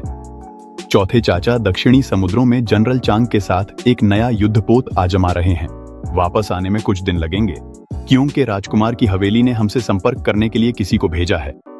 जब वह व्यक्ति आएगा, हम द्वीप में प्रवेश कर सकेंगे। बस जनरल चांग से मिलने के लिए कुछ दिन इंतजार करना होगा। यूदी ने सिर हिलाया, बिल्कुल सही समय पर। इन दिनों मैं देखूंगा कि क्योंगसान असल में कैसा है। क्या संपर्क करने वाला व्यक्ति झाओ रुई है? झाओ रुई कियोंग के राजकुमार की हवेली के मुख्य प्रबंधक हैं। झांग यी के साथ वे दो ही विश्वास पात्र हैं जिन्हें तुम साथ लाए थे। वह एकमात्र व्यक्ति भी है जो उनकी पहचान सकता है। यू झांझी ने सिर हिलाया, वह नहीं है। वह कियोंग के राजकुमार की हवेली का एक छोटा अधिकारी है, यू कियान, जो क्यांतांग जेजियांग से है। 3 साल पहले वह नए विचारधारा स्कूल का अध्ययन करने के लिए द्वीप पर आया था। उसने चौथे चाचा यू कियान का विश्वास और सराहना जीत ली थी। शायद वह भी कोई और अनपढ़ निकम्मा होगा। यूदी को इससे ज्यादा फर्क नहीं पड़ा। उसकी नजर में जो कोई भी पहल करके इस विधर्मी नई विचारधारा का अध्ययन करता है, वह जरूर कोई गद्दार और विद्रोही होगा। उसने तुरंत मुख्य बिंदु पकड़ लिया। यह टेलीग्राफ क्या है? यह जगह शहर से बहुत दूर है। दोनों हवेलियों को इतनी जल्दी सूचना देना कैसे संभव है? यू झांझी भी इसका जवाब नहीं दे सका। उसने बस इतना कहा जाता है कि यह हजारों किलोमीटर दूर तक खबर भेज सकता है। झूगे ऑक्सू ने टोकते हुए कहा, इसमें अजीब क्या है? क्या हमारी सीमा पर स्थित अग्निकुंड भी हजारों किलोमीटर दूर तक खबर नहीं पहुंचा सकते? यूदी के स्पष्ट रूप से सोचने से पहले ही वू काई फिर से उनके पास आ गया। श्री यू कियान अगली गाड़ी से आएंगे। सभी लोग मेरे साथ प्लेटफॉर्म पर चलिए ताकि शहर जाने वाली गाड़ी का इंतजार कर सकें। यूदी और बाकी लोग हैरान रह गए। क्या गाड़ियों के भी समय निर्धारित होते हैं? वह वू काई के पीछे पीछे सीमा शुल्क कार्यालय से बाहर चला गया। सभी ने देखा कि प्लेटफॉर्म के नीचे कई रेल की पटरियां थीं। झूगे ऑक्सू ने हैरानी से कहा, अरे ये सब बनाने में तो बहुत सारा लोहा लगा होगा। कच्चा लोहा तो महान मिंग द्वारा नियंत्रित सामग्री है। निजी सैनिकों की भर्ती और हथियार बनाना बहुत महंगा पड़ता है। चौथा, कितना उदार है। वह नीचे जाकर देखने ही वाला था, लेकिन वूकी ने उसे जल्दी से रोक लिया। सर, जल्दी वापस आइए, आप पटरियों के पास नहीं जा सकते, ट्रेन आने ही वाली है। उसने बोलना अभी खत्म ही किया था, दूर से एक तेज गर्जना सुनाई दी। पटरियां कांपने लगी। झूगे ओंक्सू ने मुड़कर देखा। उसने केवल एक काले लोहे के राक्षस को दहाड़ते और आगे की ओर झपट्टा मारते हुए देखा। अरे बाप रे, ये क्या बदतमीजी है। झांग फू ने तुरंत अपना तलवार निकाल ली ताकि झूदी की रक्षा कर सके। वह जोर से चिल्लाया, सम्राट की रक्षा करो, यहां एक राक्षस है। झूदी ने उस विशाल चीज को देखा। वह मन ही मन हैरान था। यह तो एक ट्रेन है, इतना लंबा लोहे का टुकड़ा, और इसे वाहन कहते हैं। झूदी ने अपने सामने खड़ी ट्रेन को देखा। मैं पूरी तरह से स्तब्ध रह गया। उनके विचार में वाहन अधिक से अधिक 2 पहियों और 5 घोड़ों वाली एक शाही गाड़ी हो सकती थी, लेकिन इस लोहे के बक्से में न तो घोड़े थे और न ही यह पता था कि इसमें कितने पहिए थे। यह महान मिंग राजवंश की विश्व दृष्टि के साथ पूरी तरह से असंगत था। राहत। दूर से आती झूगेहू की घबराहट भरी चीख ने उसके विचारों को बाधित कर दिया। उसने केवल झूगेहू को पटरियों के किनारे दौड़ते हुए देखा। झूदी ने जल्दी से झांग फू को उसे बचाने का आदेश दिया। झांग फू ने दांत भींचे और पटरियों पर कूद गया। वह झूगेहू की ओर दौड़ा। फिर उसने झूगेहू को गले लगाया और जोर से एक तरफ कूद गया। जैसे ही दोनों पटरियों से बाहर निकले, ट्रेन गरजती हुई निकल गई, जिससे सबकी नजरें रुक गईं। दूसरे ही पल झूदी यह देखकर घबरा गया। वूची ने पसीना पोंछते हुए मुस्कुराकर कहा, कुछ नहीं हुआ, जब तक पटरियों पर नहीं है तब तक कुछ नहीं होगा। इसी समय झांगरोंग कांपती आवाज में झूदी के पास आया। महाराज, इंसानी ताकत से ऐसी चीज कैसे बनाई जा सकती है? एक लोहे का विशालकाय जो खुद ब खुद चल सकता है। अगर इसे युद्ध के मैदान में इस्तेमाल किया जाए तो कोई भी सैन्य व्यवस्था, चाहे कितनी भी मजबूत क्यों ना हो, इसे रोक नहीं सकती। झूदी चुप रहा। सच्चाई उसकी आंखों के सामने थी। कोई भी बहाना उसकी बेचैनी को छुपाने जैसा होता। दादाजी, झू झांझी की पुकार सुनाई दी। झूदी ने मुड़कर देखा। उसने देखा कि एक लंबा युवक तेजी से उसकी ओर आ रहा है। उसने अभिवादन में झुककर सलाम किया। मेरा नाम झू कियान है। मैं कियोंग के राजकुमार की हवेली का जियानशी हूं। क्या आप लोग कमांडर झांग के बड़े भाई हैं? हम ही हैं। आप राजकुमार की हवेली के जियानशी हैं। आपको खुद आकर हमारा स्वागत करने की क्या जरूरत थी? झूदी ने सहजता से पूछा। झू कियान मुस्कुराए और बोले, राजकुमार ने आदेश दिया है। क्योंगजो बाहर से अलग है। बाहर के अधिकारियों को यहाँ के माहौल में ढलने में कठिनाई होती है। इसके अलावा कमांडर झांग के बड़े भाई जनरल जांग फू यिंग के ड्यूक हैं। वे बिना किसी खास वजह के यहाँ नहीं आते। निश्चित ही सम्राट ने उन्हें कोई फरमान सुनाने के लिए भेजा है, इसलिए मुझे स्वयं आकर उनका स्वागत करना चाहिए था। झूदी ने अपनी आंखें संकरी करते हुए कहा, इस द्वीप पर यिंग के ड्यूक को कोई नहीं जानता, सिर्फ तुम ही जानते हो। क्योंग का राजकुमार बहुत सतर्कता से काम करता है। झू चेन ने सिर हिलाते हुए कहा, क्योंग का राजकुमार सीधा और सम्माननीय है, उसमें कोई विद्रोही मंशा नहीं है। फिर उसे सतर्क रहने की क्या जरूरत है? मैं जनरल झांग को जानता हूँ। ऐसा इसलिए है क्योंकि क्योंगजो आने से पहले ही वह दरबार के मामलों को जानता था। इसके विपरीत राजकुमार और कमांडर झांग को यह नहीं पता था कि जनरल झांग को यिंग का ड्यूक नियुक्त किया गया है। झूदी ने मन ही मन सिर हिलाया और फिर पूछा, तुम मूल रूप से कियांतांग के हो। तुम राजधानी पढ़ाई करने क्यों नहीं गए? सम्राटीय परीक्षा देने के बाद तुम दरबार में सेवा कर सकते थे। झू चेन ने एक और सवाल के साथ जवाब दिया, क्या आप मानते हैं महोदय कि छात्रों को ज्ञान को प्राथमिकता देनी चाहिए? भविष्य अधिक महत्वपूर्ण है, झूदी ने जवाब दिया। स्वाभाविक रूप से ज्ञान सबसे ऊपर है, यही सिद्धांत है, झू चेन ने मुस्कुराते हुए कहा। हालांकि राजधानी में महान विद्वान हैं, उनके पास बहुत अधिक ज्ञान नहीं है। भले ही क्योंगो दूरस्थ है, वहां अद्वितीय प्रतिभा है, जैसे कि क्योंग का राजा। क्योंगजो को छोड़कर राजधानी जाना, पास की चीज को छोड़कर दूर की तलाश करना है। यह ज्ञान की खोज का तरीका नहीं है। झूदी खुश नहीं थे। क्या राजधानी के महान विद्वान क्योंग के राजा जितने अच्छे नहीं हैं? झू चेन के चेहरे पर उदासीन भाव था। वे बातें गलत हैं। मेरी विनम्र राय में न केवल राजधानी के महान विद्वान, बल्कि हुआशिया के हजारों वर्षों के इतिहास में भी किसी के पास क्योंग के राजा जैसा गहरा ज्ञान नहीं रहा है। यहाँ तक कि महान संत कन्फ्यूशियस भी कुछ मामलों में उनकी बराबरी नहीं कर सकते। झूदी ने उन्हें गुस्से से देखा। ये आदमी तो इतनी चापलूसी कर रहा है कि कह रहा है कि महान संत कन्फ्यूशियस भी चौथे राजा जितने अच्छे नहीं हैं। यह सचमुच बहुत बड़ी विधर्मिता है। जैसे ही झू चियन ने अपनी बात पूरी की, झांग रोंग गुस्से में एक कदम आगे बढ़े। क्या घमंडी छात्र है, तुम संत का अपमान करने की हिम्मत कैसे कर सकते हो? झू चियन ने जवाब दिया, मैंने ऐसी कौन सी बात कही है जिससे संत का अपमान हो? झांग रोंग ने कठोर स्वर में कहा, महान संत कन्फ्यूशियस सभी युगों के गुरु हैं। मेंसियस, चूशी और अन्य विद्वान भी कन्फ्यूशियसवाद का सम्मान करते थे। यहां तक कि कियोंग के राजा भी उनकी बराबरी करने की हिम्मत नहीं करते। और फिर भी तुम कहते हो कि महान संत कन्फ्यूशियस कियोंग के राजा जितने अच्छे नहीं हैं। यह तो किसी की चापलूसी करके किसी और को नुकसान पहुंचाना है। तुम न तो महान संत कन्फ्यूशियस का सम्मान करते हो और न ही कियोंग के राजा का। क्या तुम अपना अपराध स्वीकार करते हो? मालिक, आपने ठीक से नहीं सुना। झू कियान का चेहरा शांत था। मैंने कहा था कि महान संत कन्फ्यूशियस के भी कुछ ऐसे पहलू हैं जिनमें वे तुलना नहीं कर सकते, न कि वे बिल्कुल भी तुलना नहीं कर सकते। पहला वाक्य यह दर्शाता है कि कुछ ऐसे क्षेत्र हो सकते हैं जिनमें वे तुलना नहीं कर सकते। दूसरा वाक्य पूरी तरह हीनता को दर्शाता है। इन दोनों में जमीन आसमान का फर्क है। झांग रोंग अब भी संतुष्ट नहीं था। तो बताओ, किस मामले में महान संत कन्फ्यूशियस कियोंग के राजा की तुलना में कम है? झू कियान ने ट्रेन की ओर इशारा किया। उदाहरण के लिए यह चीज, क्या इसे कियोंग के राजा ने बनाया था? क्या महान संत कन्फ्यूशियस इसे बना सकते थे? झांग रोंग तुरंत निरुत्तर हो गया। इस लोहे के टुकड़े की बात करें तो महान संत कन्फ्यूशियस को छोड़ ही दो। सभी युगों के सारे संत भी मिलकर इसे नहीं बना सकते थे। उसके पास खड़े झू झांझी अपनी हंसी रोक नहीं सके और जोर जोर से हंस पड़े। झांग रोंग का चेहरा तुरंत शर्म से लाल हो गया। झूदी ने झू झांझी की ओर एक नजर डाली और बीच बचाव करते हुए कहा, तुम बहुत वाकपटु हो। अगर हम चतुराई और कौशल की बात करें तो कियोंग के राजा निस्संदेह इस युग के नंबर 1 हैं। उन्होंने यांग रोंग को एक रास्ता भी दिया और साथ ही चू गाओ शू को भी हल्के से नीचा दिखाया। यू कियान ने इस विषय पर बहस नहीं की और विषय बदल दिया। महाशयों, आपको और देर करने की जरूरत नहीं है। अगली ट्रेन आने ही वाली है। पहले आप लोग ट्रेन में चढ़ जाइए। वैसे आप में से कौन यिंग के ड्यूक हैं? उसकी नजर चूदी पर पड़ी, जिसकी मुद्रा सबसे अधिक वीरतापूर्ण थी। अचानक सभी को छू गाओ शू की याद आ गई। दूर से वूची और यांगफू उसे चलने में सहारा दे रहे थे। चू गाओ शू का सिर खून से लथपथ था। वह सिर पर रूमाल बांधे हुए कराह रहा था।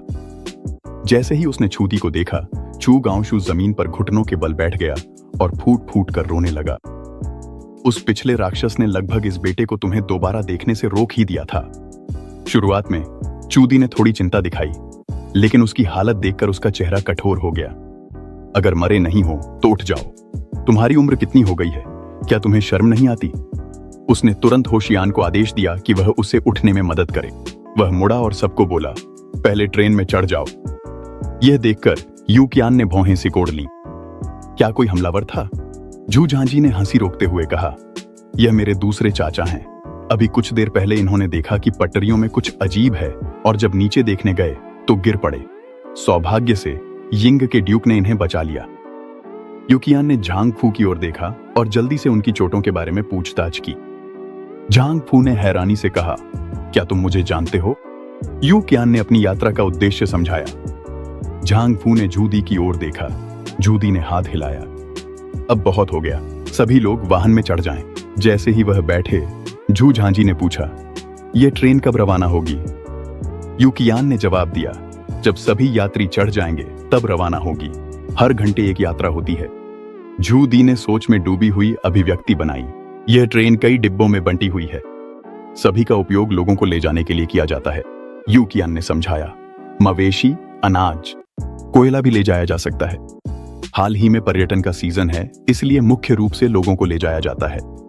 जूदी सीधे मुद्दे पर आ गए। अगर इसे अनाज से भर दिया जाए तो यह कितना ले जा सकता है? यू कियान ने कुछ पल के लिए मन ही मन हिसाब लगाया। अगर केवल अनाज ही ले जाया जाए तो लगभग 50,000 दान।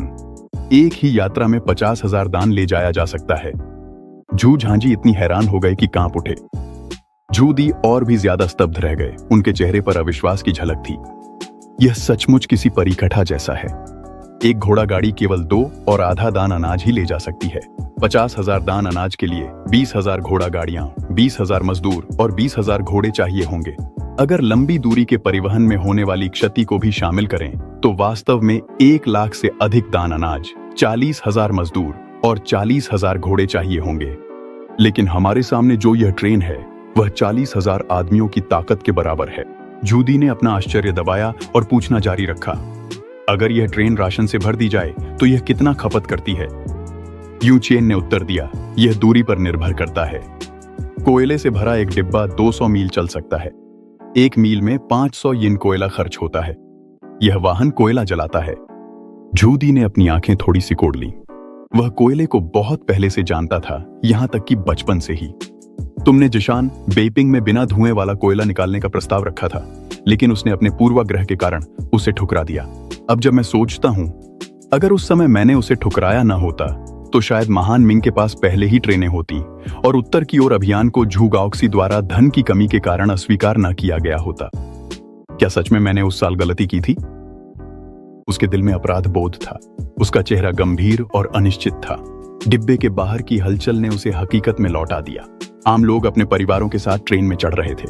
कुछ लोग हंस रहे थे, कुछ बातें कर रहे थे। यह दृश्य जीवन की ऊर्जा से भरा हुआ था। जूदी के होठों पर मुस्कान आ गई। देश की समृद्धि और जनता की शांति का यह दृश्य दिखाता था कि उसका चौथे बेटे के प्रति पूर्वाग्रह बहुत गहरा था।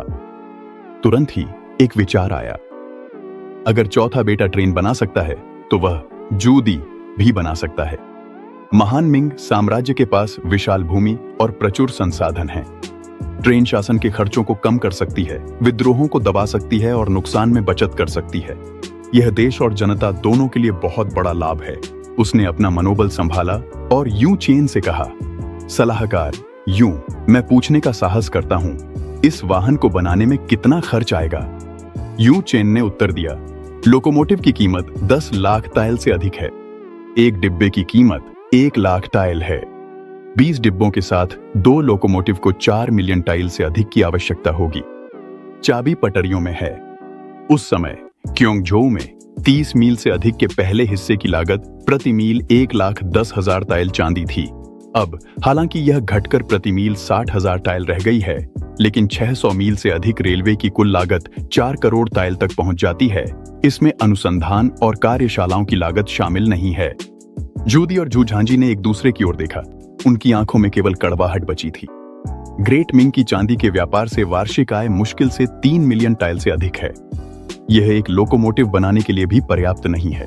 यहां तक कि अगर वे साल भर का सारा अनाज और माल बेच दें तो कुल आय अधिकतम 30 मिलियन टाइल ही होगी। बिना खाए पिए वे क्योंगझोउ के स्तर का रेलवे नहीं बना सकते थे। ग्रेट मिंग की वर्तमान आर्थिक स्थिति में अपना खुद का रेलवे बनाना मूल रूप से असंभव है। ठीक उसी समय जब दादा और पोता कड़वाहट भरी मुस्कान के साथ बैठे थे, ट्रेन की सीटी बज उठी। भारी डिब्बा धीरे धीरे चलने लगा। यात्रियों ने खिड़की से समुद्री दृश्य देखना शुरू कर दिया। शूदी चिंता से भरे दिल के साथ फिर से खिड़की पर टिक गया। यह रेलवे लाइन और इसके साथ इंजन ग्रेट मिंग के 2 साल के कर के बराबर लागत में बने हैं। ट्रेन की गति दौड़ते घोड़े से कम नहीं है, लेकिन इसकी मालवाहक क्षमता 10,000 गुना अधिक है। जो मानव और भौतिक संसाधन बचाए जा सकते हैं उनकी कोई गिनती नहीं है, लेकिन निर्माण लागत ने उसे संदेह में डाल दिया। ग्रेट मिंग का खजाना इतनी बड़ी निवेश को शायद ही सहन कर सकेगा। इसके अलावा इस परियोजना के परिणाम दिखने में कई साल लग जाएंगे। दरबार में इसका विरोध निस्संदेह बहुत बड़ा होगा, और फिर भी तुमने इसे गरीब क्योंगझोउ के साथ कर दिखाया।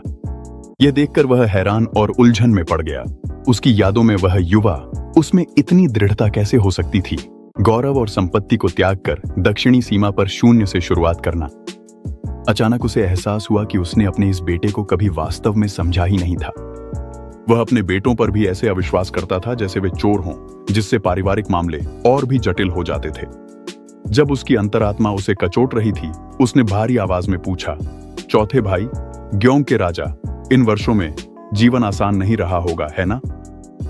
यू कियान ने भावुक होकर कहा, आम लोग अफवाहें उड़ाते हैं कि ग्योंग के राजा ने कई बार खतरे का सामना किया है।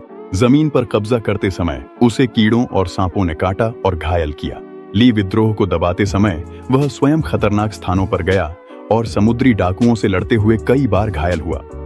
लेकिन हर बार वह सबसे आगे बढ़ता और कहता, प्राचीन सोंग राजवंश शाही परिवार की कमजोरी के कारण गिर गया। मिंग राजवंश की शुरुआत स्वर्ग के पुत्र की ताकत से हुई थी। अब जब स्वर्ग का पुत्र राष्ट्र के द्वारों की रक्षा कर रहा है तो हम कैसे पीछे रह सकते हैं। शूदी स्तब्ध होकर सुन रहा था। उसके होंठ हिल रहे थे लेकिन कोई शब्द नहीं निकल रहे थे। स्वर्ग का पुत्र राष्ट्र के द्वारों की रक्षा कर रहा है। 5 शब्दों ने ठीक ठीक उसके उन विचारों को व्यक्त किया जो राजधानी को बेइपिंग स्थानांतरित करने और उत्तर की ओर अभियानों के मूल उद्देश्य से जुड़े थे। वह केवल घास के मैदान की जनजातियों को हराना और उत्तरी सीमा पर लोगों की शांति की रक्षा करना चाहता था, लेकिन पूरी दरबार, चाहे वे नागरिक हों या सैन्य, उसे युद्ध प्रिय कहती थी। युवराज उसे समस्याएं पैदा करने के लिए आलोचना करता था। सिर्फ यह बेटा, जो दूर दक्षिणी सीमा पर था, उसे समझता था। उसने बहुत कुछ सहा है। शूदी ने एक लंबी सांस ली। जटिल भावनाओं के साथ और बिना कुछ कहे उसके पास खड़े शू झांगजी ने देखा कि उसके दादा ठीक नहीं हैं और वह विषय बदलने ही वाला था कि अचानक उसने खिड़की की ओर इशारा किया। अरे नहीं, वहां आग लगी है। सभी ने दूर देखा और देखा कि खेत के बीच में एक इमारत से घना धुआं निकल रहा है। शू गांवशू हैरानी से देख रहा था, जैसे कोई तमाशा देख रहा हो। शूदी ने भौहें सिकोड़ ली और यू चेन से कहा, आग को जल्दी बुझाना होगा, फसलों को जलने मत देना। लेकिन यू चेन शांतिपूर्वक मुस्कुराया। चिंता मत कीजिए सज्जनों, वह आग नहीं है, वह ग्योंगजू की स्टील फैक्ट्री है जो स्टील बना रही है। सभी लोग हैरान रह गए, यह देखकर उत्सुक थे कि इस स्तर की स्टील उत्पादन कितनी विशाल है। ट्रेन गुजर गई। सभी ने स्टील फैक्ट्री की विशाल चिमनियों को धुआं छोड़ते देखा, जिसका पैमाना ग्रेट मिंग के 13 लोहे के कारखानों से कहीं अधिक था। शूदी खुद को पूछने से रोक नहीं सका, ऐसी एक स्टील फैक्ट्री एक साल में कितना कच्चा लोहा और स्टील बना सकती है। यू कियान ने सीधे कहा, ग्योंगजू में वर्तमान में 5 स्टील फैक्ट्रियां हैं। पिछले साल उन्होंने 9 लाख टन स्टील का उत्पादन किया, जो लगभग 1800 करोड़ येन के बराबर है। इस साल 1 मिलियन टन तक पहुंचने की उम्मीद है। इन शब्दों ने सभी को स्तब्ध कर दिया।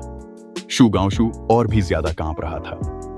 ग्रेट मिंग की कुल वार्षिक कच्चे लोहे की उत्पादन क्षमता ग्योंगजू की 1/10 भी नहीं थी।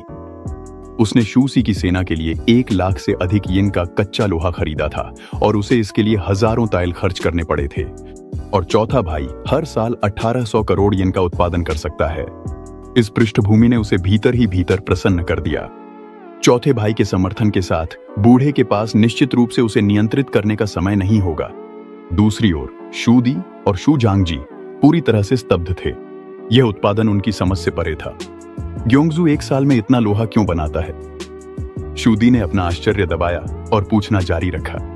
यू कियान ने समझाया, कच्चा लोहा और स्टील ग्योंगजू की औद्योगिक नींव है। रेल, ट्रेनें, मशीनरी, रोजमर्रा के बर्तन, यहां तक कि निर्माण कार्यों में भी इनकी जरूरत होती है, जैसे कस्टम हाउस और बंदरगाह के निर्माण में। इनमें 10,000 टन स्टील का इस्तेमाल हुआ है। फिलहाल लाखों टन का उत्पादन भी मांग को पूरा करने के लिए पर्याप्त नहीं है। शूदी स्तब्ध रह गया। उसने कभी नहीं सोचा था कि लोहे का इस्तेमाल घर बनाने में भी हो सकता है, लेकिन जब उसने ग्योंगजू की वास्तुकला को अपनी आंखों से देखा तो पाया कि लोहे को जोड़ने से इमारत वाकई ज्यादा मजबूत हो जाती है। बस अगर भविष्य में उसके वंशजों को युद्ध करना पड़े तो इतनी मजबूत रक्षा को कैसे तोड़ा जा सकेगा। उसका दिल और भी ज्यादा चिंताओं से भर गया। शू झांगजी को एहसास हुआ कि उसका चौथा चाचा कितना डरावना था और उसने खुद फैल करके पूछा कि ग्योंगजू को इतना लोहा कहां से मिलता है। यू कियान ने जवाब दिया कि ग्योंगजू के पास पहले से ही खदानें थीं। ग्योंग के राजा ने खोजबीन के दौरान एक संबंधित लौह खदान की खोज की थी। इसके अलावा वह एक खुली खदान थी। सिर्फ ऊपरी परत हटानी होती थी और फिर उसे निकाला जा सकता था। भंडार लगभग 400 मिलियन टन के हैं। वर्तमान गति से इसे कई दशकों तक निकाला जा सकता है। शू झांगजी का दिल भारी हो गया। उस चौथे चाचा की योजनाएं बहुत गहरी और दीर्घकालिक थीं, लेकिन खनिज एक दिन खत्म हो ही जाएंगे।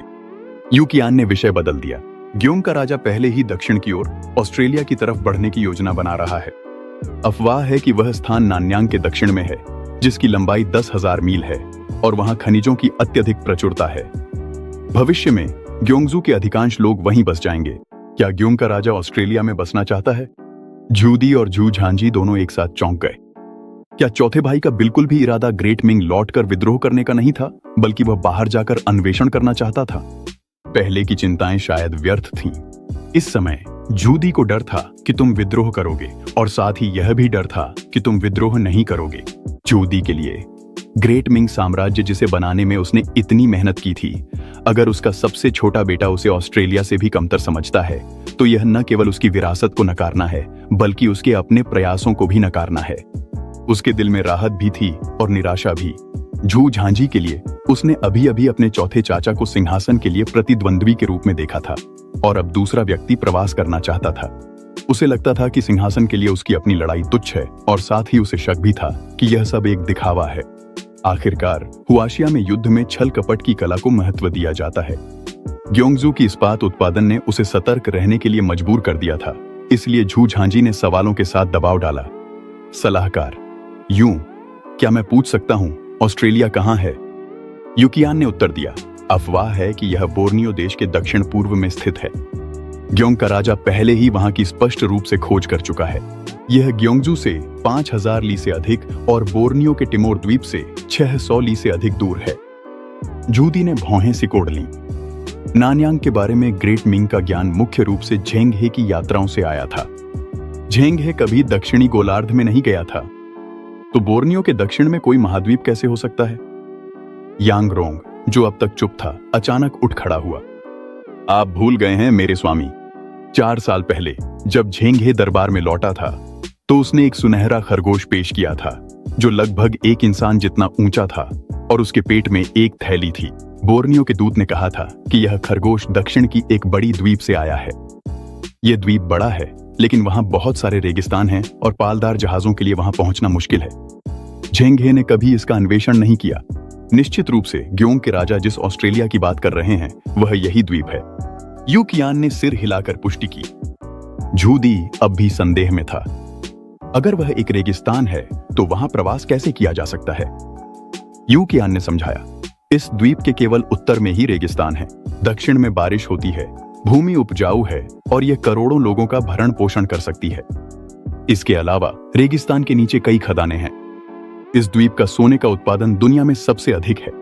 ऑस्ट्रेलिया में प्रवास करना केवल एक अस्थायी योजना है।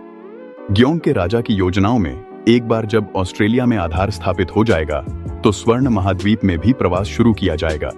यह एक महाद्वीप है जो सुदूर पूर्व की भूमि में स्थित है। भूमि समतल है और मिट्टी उपजाऊ है। यह सैकड़ों करोड़ लोगों का भरण पोषण कर सकती है और यहाँ के खनिज ऑस्ट्रेलिया से भी अधिक प्रचुर मात्रा में हैं। यह सुनकर सभी लोग स्तब्ध रह गए। यू गांशु बड़बड़ाया, क्या स्वर्ण महाद्वीप सचमुच अस्तित्व में है? क्या वहां हर जगह सोना ही सोना है? अचानक उसे महसूस हुआ कि अब सिंहासन उतना आकर्षक नहीं रह गया है। स्वर्ण महाद्वीप में जाकर आराम करना सम्राट बनने की कठिन मेहनत से कहीं अधिक आरामदायक है। झू झांझी ने ठंडे स्वर में कहा, इतना अच्छा कुछ हो ही नहीं सकता। लेकिन उसके दिल में वह मानता था कि उसका चौथा चाचा लोगों को अपने पक्ष में करने के लिए कहानियां गढ़ रहा है। लेकिन जूदी ने धीरे से अपनी दाढ़ी सहलाई। मुझे लगता है कि स्वर्ण महाद्वीप सचमुच अस्तित्व में हो सकता है। पूर्व में अवश्य ही कोई महाद्वीप होना चाहिए दादाजी। झू झांझी अधीर हो रहा था। यह तो साफ तौर पर बच्चों की कहानी है। बुजुर्ग ने इस पर विश्वास कैसे कर लिया? झांझी, कुछ मत कहो। जूदी ने अधीर झू झांझी को रोकने के लिए हाथ उठा दिया। वह अपने इस पोते को बहुत अच्छी तरह समझता था। उसे पता था कि वह तुम्हारी बातों को एक छलावा मानता है, लेकिन उसने देखा कि झू झांझी बहुत जल्दीबाजी कर रहा था। वह मानता था कि स्वर्ण महाद्वीप अस्तित्व में है, यूं चेन की वजह से नहीं, बल्कि इसलिए कि जब तुम 15 साल के थे तब तुमने पूर्व में एक महाद्वीप होने की बात कही थी। उस समय तुम्हारे पास धोखा देने का कोई कारण नहीं था। केवल उसके द्वारा तुम्हें ठुकराए जाने के बाद तुमने खुद ही उसका पता लगाने के लिए ग्योंगजू में जागीरदार बनने की मांग की थी। अब ग्योंगजू एक बंजर भूमि से उभर आया है। तुम्हारी बातें स्वाभाविक रूप से विश्वसनीय हैं। और भी महत्वपूर्ण बात यह है कि तुम्हारे सही होने को स्वीकार करना, यह मानना होगा कि उस समय वह गलत था। लेकिन सम्राट कभी गलत नहीं हो सकता। युकियान के जाने के बाद जूदी ने झू झांझी से पूछा, क्या तुम अपने चौथे चाचा पर भरोसा नहीं करते? झू झांझी घबराकर सिर झुका लिया। जूदी ने फिर से उसे उपदेश देने के लिए उंगली उठाई। तुम अजनबियों पर भरोसा न करो, लेकिन कभी भी अपने परिवार पर अविश्वास मत करो। इतिहास में कितने ही मामले नीच लोगों की निंदा के कारण बर्बाद हो गए हैं। सम्राट यांगवेन ने सिंहासन क्यों खो दिया? क्योंकि उसने अजनबियों पर भरोसा किया और अपने वफादारों को हटा दिया, लोगों की हत्या की, और उसने अपने ही परिवार पर भरोसा नहीं किया। भले ही शाही परिवार में सिंहासन के लिए प्रतिस्पर्धा हो, लेकिन भाई भाई के बीच हत्या नहीं होनी चाहिए।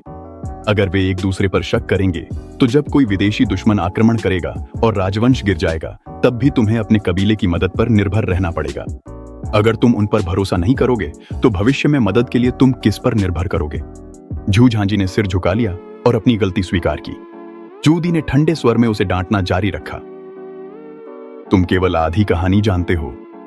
ये मत सोचो कि कुछ संतुलन की रणनीतियां सीखकर तुम दुनिया को काटने की पट्टी पर रखी मछली की तरह समझ सकते हो। न तुम और न ही तुम्हारे दूसरे चाचा, तुम दोनों तुम्हारे पिता जितने सद्गुणी नहीं हो। वापस जाओ और सीखो कि कैसे महान सद्गुण सभी चीजों को संभालता है। याद रखो, एक व्यक्ति जिसके पास विश्वसनीयता नहीं है वह कुछ भी हासिल नहीं कर सकता। तुम्हारे चौथे चाचा ने ग्योंगजू में अपना साम्राज्य लाखों लोगों के विश्वास के आधार पर खड़ा किया था। दुनिया के विश्वास को केवल तुम्हारे परिवार को धोखा देने के लिए मैं कैसे तोड़ सकता हूं? अगर तुमने एक और असभ्य शब्द कहा तो जाओ और अनलेक्ट्स को 3000 बार लिखो। झू झांझी शर्म से लाल हो गया। आखिरकार उसे अपनी खुद की संकीर्णता का एहसास हुआ। उसने फिर पूछा, दादाजी, क्या सच में दुनिया में कोई ऐसा स्थान है जो सोने से भरा हो? झूदी ने उसकी ओर देखा और मुस्कुराया। चाहे वह जगह हो या ना हो, क्या हम पता नहीं लगा सकते अगर हम खोज करें? उसके दिल में एक महत्वाकांक्षा जन्म ले चुकी थी। महान मिंग की उपजाऊ जमीनें अब थक चुकी हैं। अगर सच में पूरब में कोई नया महाद्वीप है तो वह क्षेत्र विस्तार की एक शाश्वत उपलब्धि होगी जो हान और तांग राजवंशों से भी बड़ी होगी। हालांकि वह अब बूढ़ा हो चुका था, फिर भी वह अपनी बाकी जिंदगी में कुछ असाधारण करना चाहता था। जब वह यू युआनजांग से मिलेगा तब भी वह खुद को अब तक का सबसे महान सम्राट कहने पर गर्व कर सकेगा। यू कियान चाय लेकर वापस बग्गी में आया। उसने जूदी के समूह को उदास चेहरों के साथ देखा। सबको क्या हुआ है? कुछ नहीं। जूदी ने विषय बदल दिया। उसकी नजर चाय के प्याले पर पड़ी। क्या यह चाय क्योंगजो की उपज है? यू कियान मुस्कुराया और बोला, यह क्योंगजो की वुई पहाड़ी की चाय है। इसका रंग एम्बर जैसा है और इसमें दूध और शहद की खुशबू है। यह कियोंग के राजकुमार की पसंदीदा है। मेरे क्योंगजो में एक और खजाना है, बियर, जो जौ और हॉप्स से बनाई जाती है। ठंडी पीने पर यह गर्मी दूर करती है और आत्मा तक को ताजगी देती है। कितनी अजीब चीज है। युदी के मुंह में तुरंत पानी आ गया। जब हम शहर में प्रवेश करेंगे तो मुझे इसे जरूर चखना है, लेकिन पहले हमें अस्पताल जाना होगा ताकि यू गांशु की चोट का इलाज कराया जा सके। यू कियान ने पीछे की पंक्ति में बहती खून वाली चोट की ओर इशारा किया।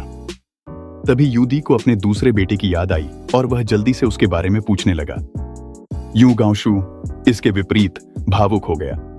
पिता, चलिए पहले पीने चलते हैं। यूदी ने हल्की सांस ली। उसने सोचा कि भविष्य में उसे गोल्डन कॉन्टिनेंट भेजेगा ताकि वह वहां का क्षेत्र बढ़ा सके। दृढ़ मन बनाकर यूदी यू कियान की ओर मुड़ा। क्योंगजो में प्रवेश करना सच में नजरिया खोल देता है। यह सब तो सिर्फ टेलीग्राफ, घाट, निर्माण सामग्री और ऐसी ही चीजें हैं। मैं अभी भी यू कियान से एक स्पष्टीकरण चाहता हूं। इस टेलीग्राफ के बारे में बात करना वाकई डरावना है। यू कियान ने सीधे कहा, पृथ्वी एक बड़ा गोला है जिसके चुंबकीय ध्रुव हैं। चुंबकत्व से बिजली उत्पन्न होती है, गर्मी बिजली में बदल जाती है। टेलीग्राफ सूचना भेजने के लिए विद्युत धारा पर आधारित है। वर्तमान में क्योंगजो में 60 से अधिक टेलीग्राफ हैं जो पूरे क्षेत्र को कवर करते हैं। कस्टम विभाग ने पहले ही मुझे इसके माध्यम से आपकी आगमन की सूचना दे दी थी। वर्तमान में यह 100 या 200 मील की दूरी तक संदेश भेज सकता है। कुछ ही वर्षों में 1000 मील तक संदेश भेजना संभव हो जाएगा। इन शब्दों ने सभी को हैरानी से एक दूसरे की ओर देखने पर मजबूर कर दिया। यूदी और भी ज्यादा हैरान था। क्योंगजो की तकनीक ग्रेट मिंग की तुलना में कहीं अधिक उन्नत है। उसने चुपचाप एक निर्णय लिया। वापस जाकर वह अधिकारियों को दक्षिण भेजेगा ताकि वे यह तकनीक सीख सकें। वह ग्रेट मिंग की सारी शक्ति को एकत्रित करेगा ताकि वह तकनीकी रूप से बराबरी कर सके। आखिर वह महान सम्राट योंगले अपने चौथे बेटे जितना अच्छा क्यों नहीं हो सकता? महाशयों, यह क्योंगसान रेलवे स्टेशन है। आइए, हम पहले ही क्योंगसान शहर में प्रवेश कर चुके हैं। जैसे ही ट्रेन रुकी, यू कियान रास्ता दिखाने के लिए उठ खड़ा हुआ, लेकिन यूदी और उसके बेटे थोड़े स्तब्ध थे। अभी भी ट्रेन में देखी गई चीजों में डूबे हुए थे। टेलीग्राफ, सीमेंट की फैक्ट्रियां, स्क्रू की फैक्ट्रियां, भाप की मशीनें। रास्ते में यू कियान ने जो नई नई बातें समझाईं, उन्होंने उनकी सृष्टि की धारणा को पूरी तरह बदल दिया था, खासकर ट्रेन ने। यह सिर्फ पानी उबालकर भाप बनाने जितना आसान नहीं है। सिर्फ सीलिंग के लिए इस्तेमाल होने वाला रबर भी गोल्डन कॉन्टिनेंट से मंगवाना पड़ा था। इसे प्राप्त करने के लिए कियोंगजो में 6 साल तक खेती करनी पड़ी थी। बियरिंग्स और गियर्स जैसे पुर्जों के लिए अनगिनत प्रारंभिक तकनीकों का समर्थन जरूरी था। उन्हें और भी ज्यादा हैरानी इस बात की थी कि इस सब की शुरुआत तुमसे हुई थी। डिजाइन के सारे नक्शे तुमने ही बनाए थे, मशीनें भी तुमने ही लोहारों का नेतृत्व करते हुए बनवाई थीं, मूलभूत सिद्धांत भी तुमने ही निकाले थे। कियोंगजो में अब लोग तुम्हें स्वर्ग से भेजा गया संत मानते हैं। वहां असहमति का एक शब्द भी बर्दाश्त नहीं किया जाता। चौथा बेटा पहले सिर्फ कन्फ्यूशियसवाद ही पढ़ता था। उसके पास ऐसी क्षमताएं कैसे हो सकती हैं? जितना ज्यादा यूदी सोचता गया उतना ही उसे शक होता गया। ट्रेन से उतरने के बाद उसने यू गांशु को रोक लिया। क्या उस समय तुम्हें उसमें कुछ असामान्य नजर आया था? यू गांशु ने बेचैनी में अपना सिर पकड़ लिया। मैं तो सारा वक्त सैन्य छावनी में ही रहता था। मैं उसके साथ ज्यादा समय नहीं बिताता था। मुझे बस इतना याद है कि जब मैं उसे घुड़सवारी सिखा रहा था तो उसने कहा था कि उसने अपनी पिछली जिंदगी की बुद्धि विरासत में पाई है। मुझे लगा था कि वह बकवास कर रहा है। अब लगता है कि यह सच में मुमकिन है। यूदी ने 2 शब्द बुदबुदाए, पिछली बुद्धि। उसने एक सुनहरी गोली निकाली और उसे निगल लिया। यू गांशु ने लालच में एक गोली मांगी। जैसे ही उसने उसे संभाला, उसने यू कियान को पुकारते सुना, गाड़ियां तैयार हैं। पहले हम अस्पताल जाकर घावों का इलाज करवाएंगे, फिर खाना खाएंगे। स्टेशन से बाहर निकलते ही सब हैरान रह गए। 4 या 5 मंजिलों वाली इमारतें क्रमबद्ध तरीके से सजी हुई थीं। सीमेंट की सड़क पर ट्रैफिक पानी की तरह बह रहा था। लोगों की भीड़-भाड़ के बावजूद कहीं भी गंदगी नहीं थी। यह समृद्धि का एक ऐसा दृश्य था जैसा पहले कभी नहीं देखा गया था। यूदी ने आह भरी कि दक्षिणी प्रदेशों में ऐसी समृद्धि हो। यू चेन ने समझाया, यह नया शहर है। पुरानी जगह अब भी एक छोटे से काउंटी जैसी ही है। फिर वह शूदी के साथ बग्घी में चढ़ गई।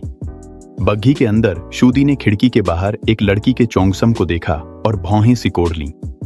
एक लड़की का अपनी टांगें दिखाना कैसी शिष्टता है। यू चेन मुस्कुराई और बोली, कियोंगजो में साल भर गर्मी रहती है।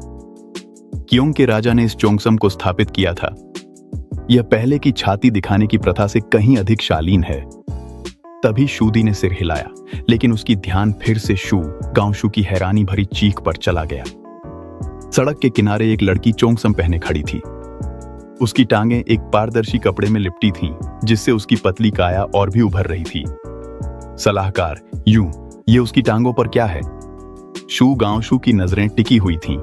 ये इस साल की नई रेशमी जुराबें हैं। कियोंगजो की सभी महिलाओं को इन्हें पहनना पसंद है। जैसे ही यू चेन ने बोलना खत्म किया, उसने देखा कि शू गांशु की नजरें और भी ज्यादा टिकी हुई थीं। भीड़-भाड़ वाली सड़कों पर यातायात चल रहा था। शूदी की नजरें दोनों ओर की दुकानों की ओर आकर्षित हो गईं। कियोंगजो की दुकानें दामिंग की दुकानों जैसी नहीं हैं, जिनकी बड़ी-बड़ी प्रवेश द्वार होते हैं। यहाँ बस एक छोटी सी दरवाजा छोड़ा जाता है। दरवाजे के पास एक पारदर्शी शोकेस रखा गया है। ये कांच कियोंगजो की औद्योगिक नींव है। उसी साल उसने कांच और हस्तशिल्प बेचकर अपनी पहचान बनाई थी। यू चेन ने समय रहते समझाया, दामिंग में एक बड़ा कांच का टुकड़ा 100 ताइल का आता है। यहां सिर्फ 10 ताइल में मिल जाता है। सूदी का दिल भारी हो गया।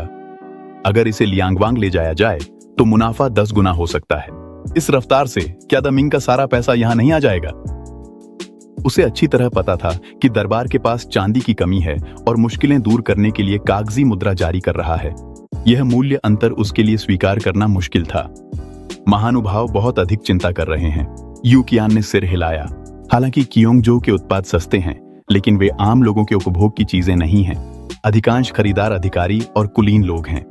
वे आमतौर पर अपना सोना और चांदी जमीन के नीचे दबा देते हैं। पैसे को चलन में रहने देना ही बेहतर है। कियोंगजो को दामिंग से लकड़ी और रेशम खरीदना पड़ता है। आखिरकार पैसा फिर से वापस आ जाएगा।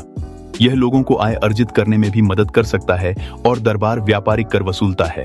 सूजीजी ने ठीक समय पर जोड़ा, दादा, पिछले कुछ वर्षों में लियांगवांग में कर वास्तव में काफी बढ़ गए हैं। उसी समय यू कियान ने खिड़की की ओर इशारा करते हुए कहा, हम अस्पताल पहुंच गए हैं, कृपया वाहन से उतर जाएं।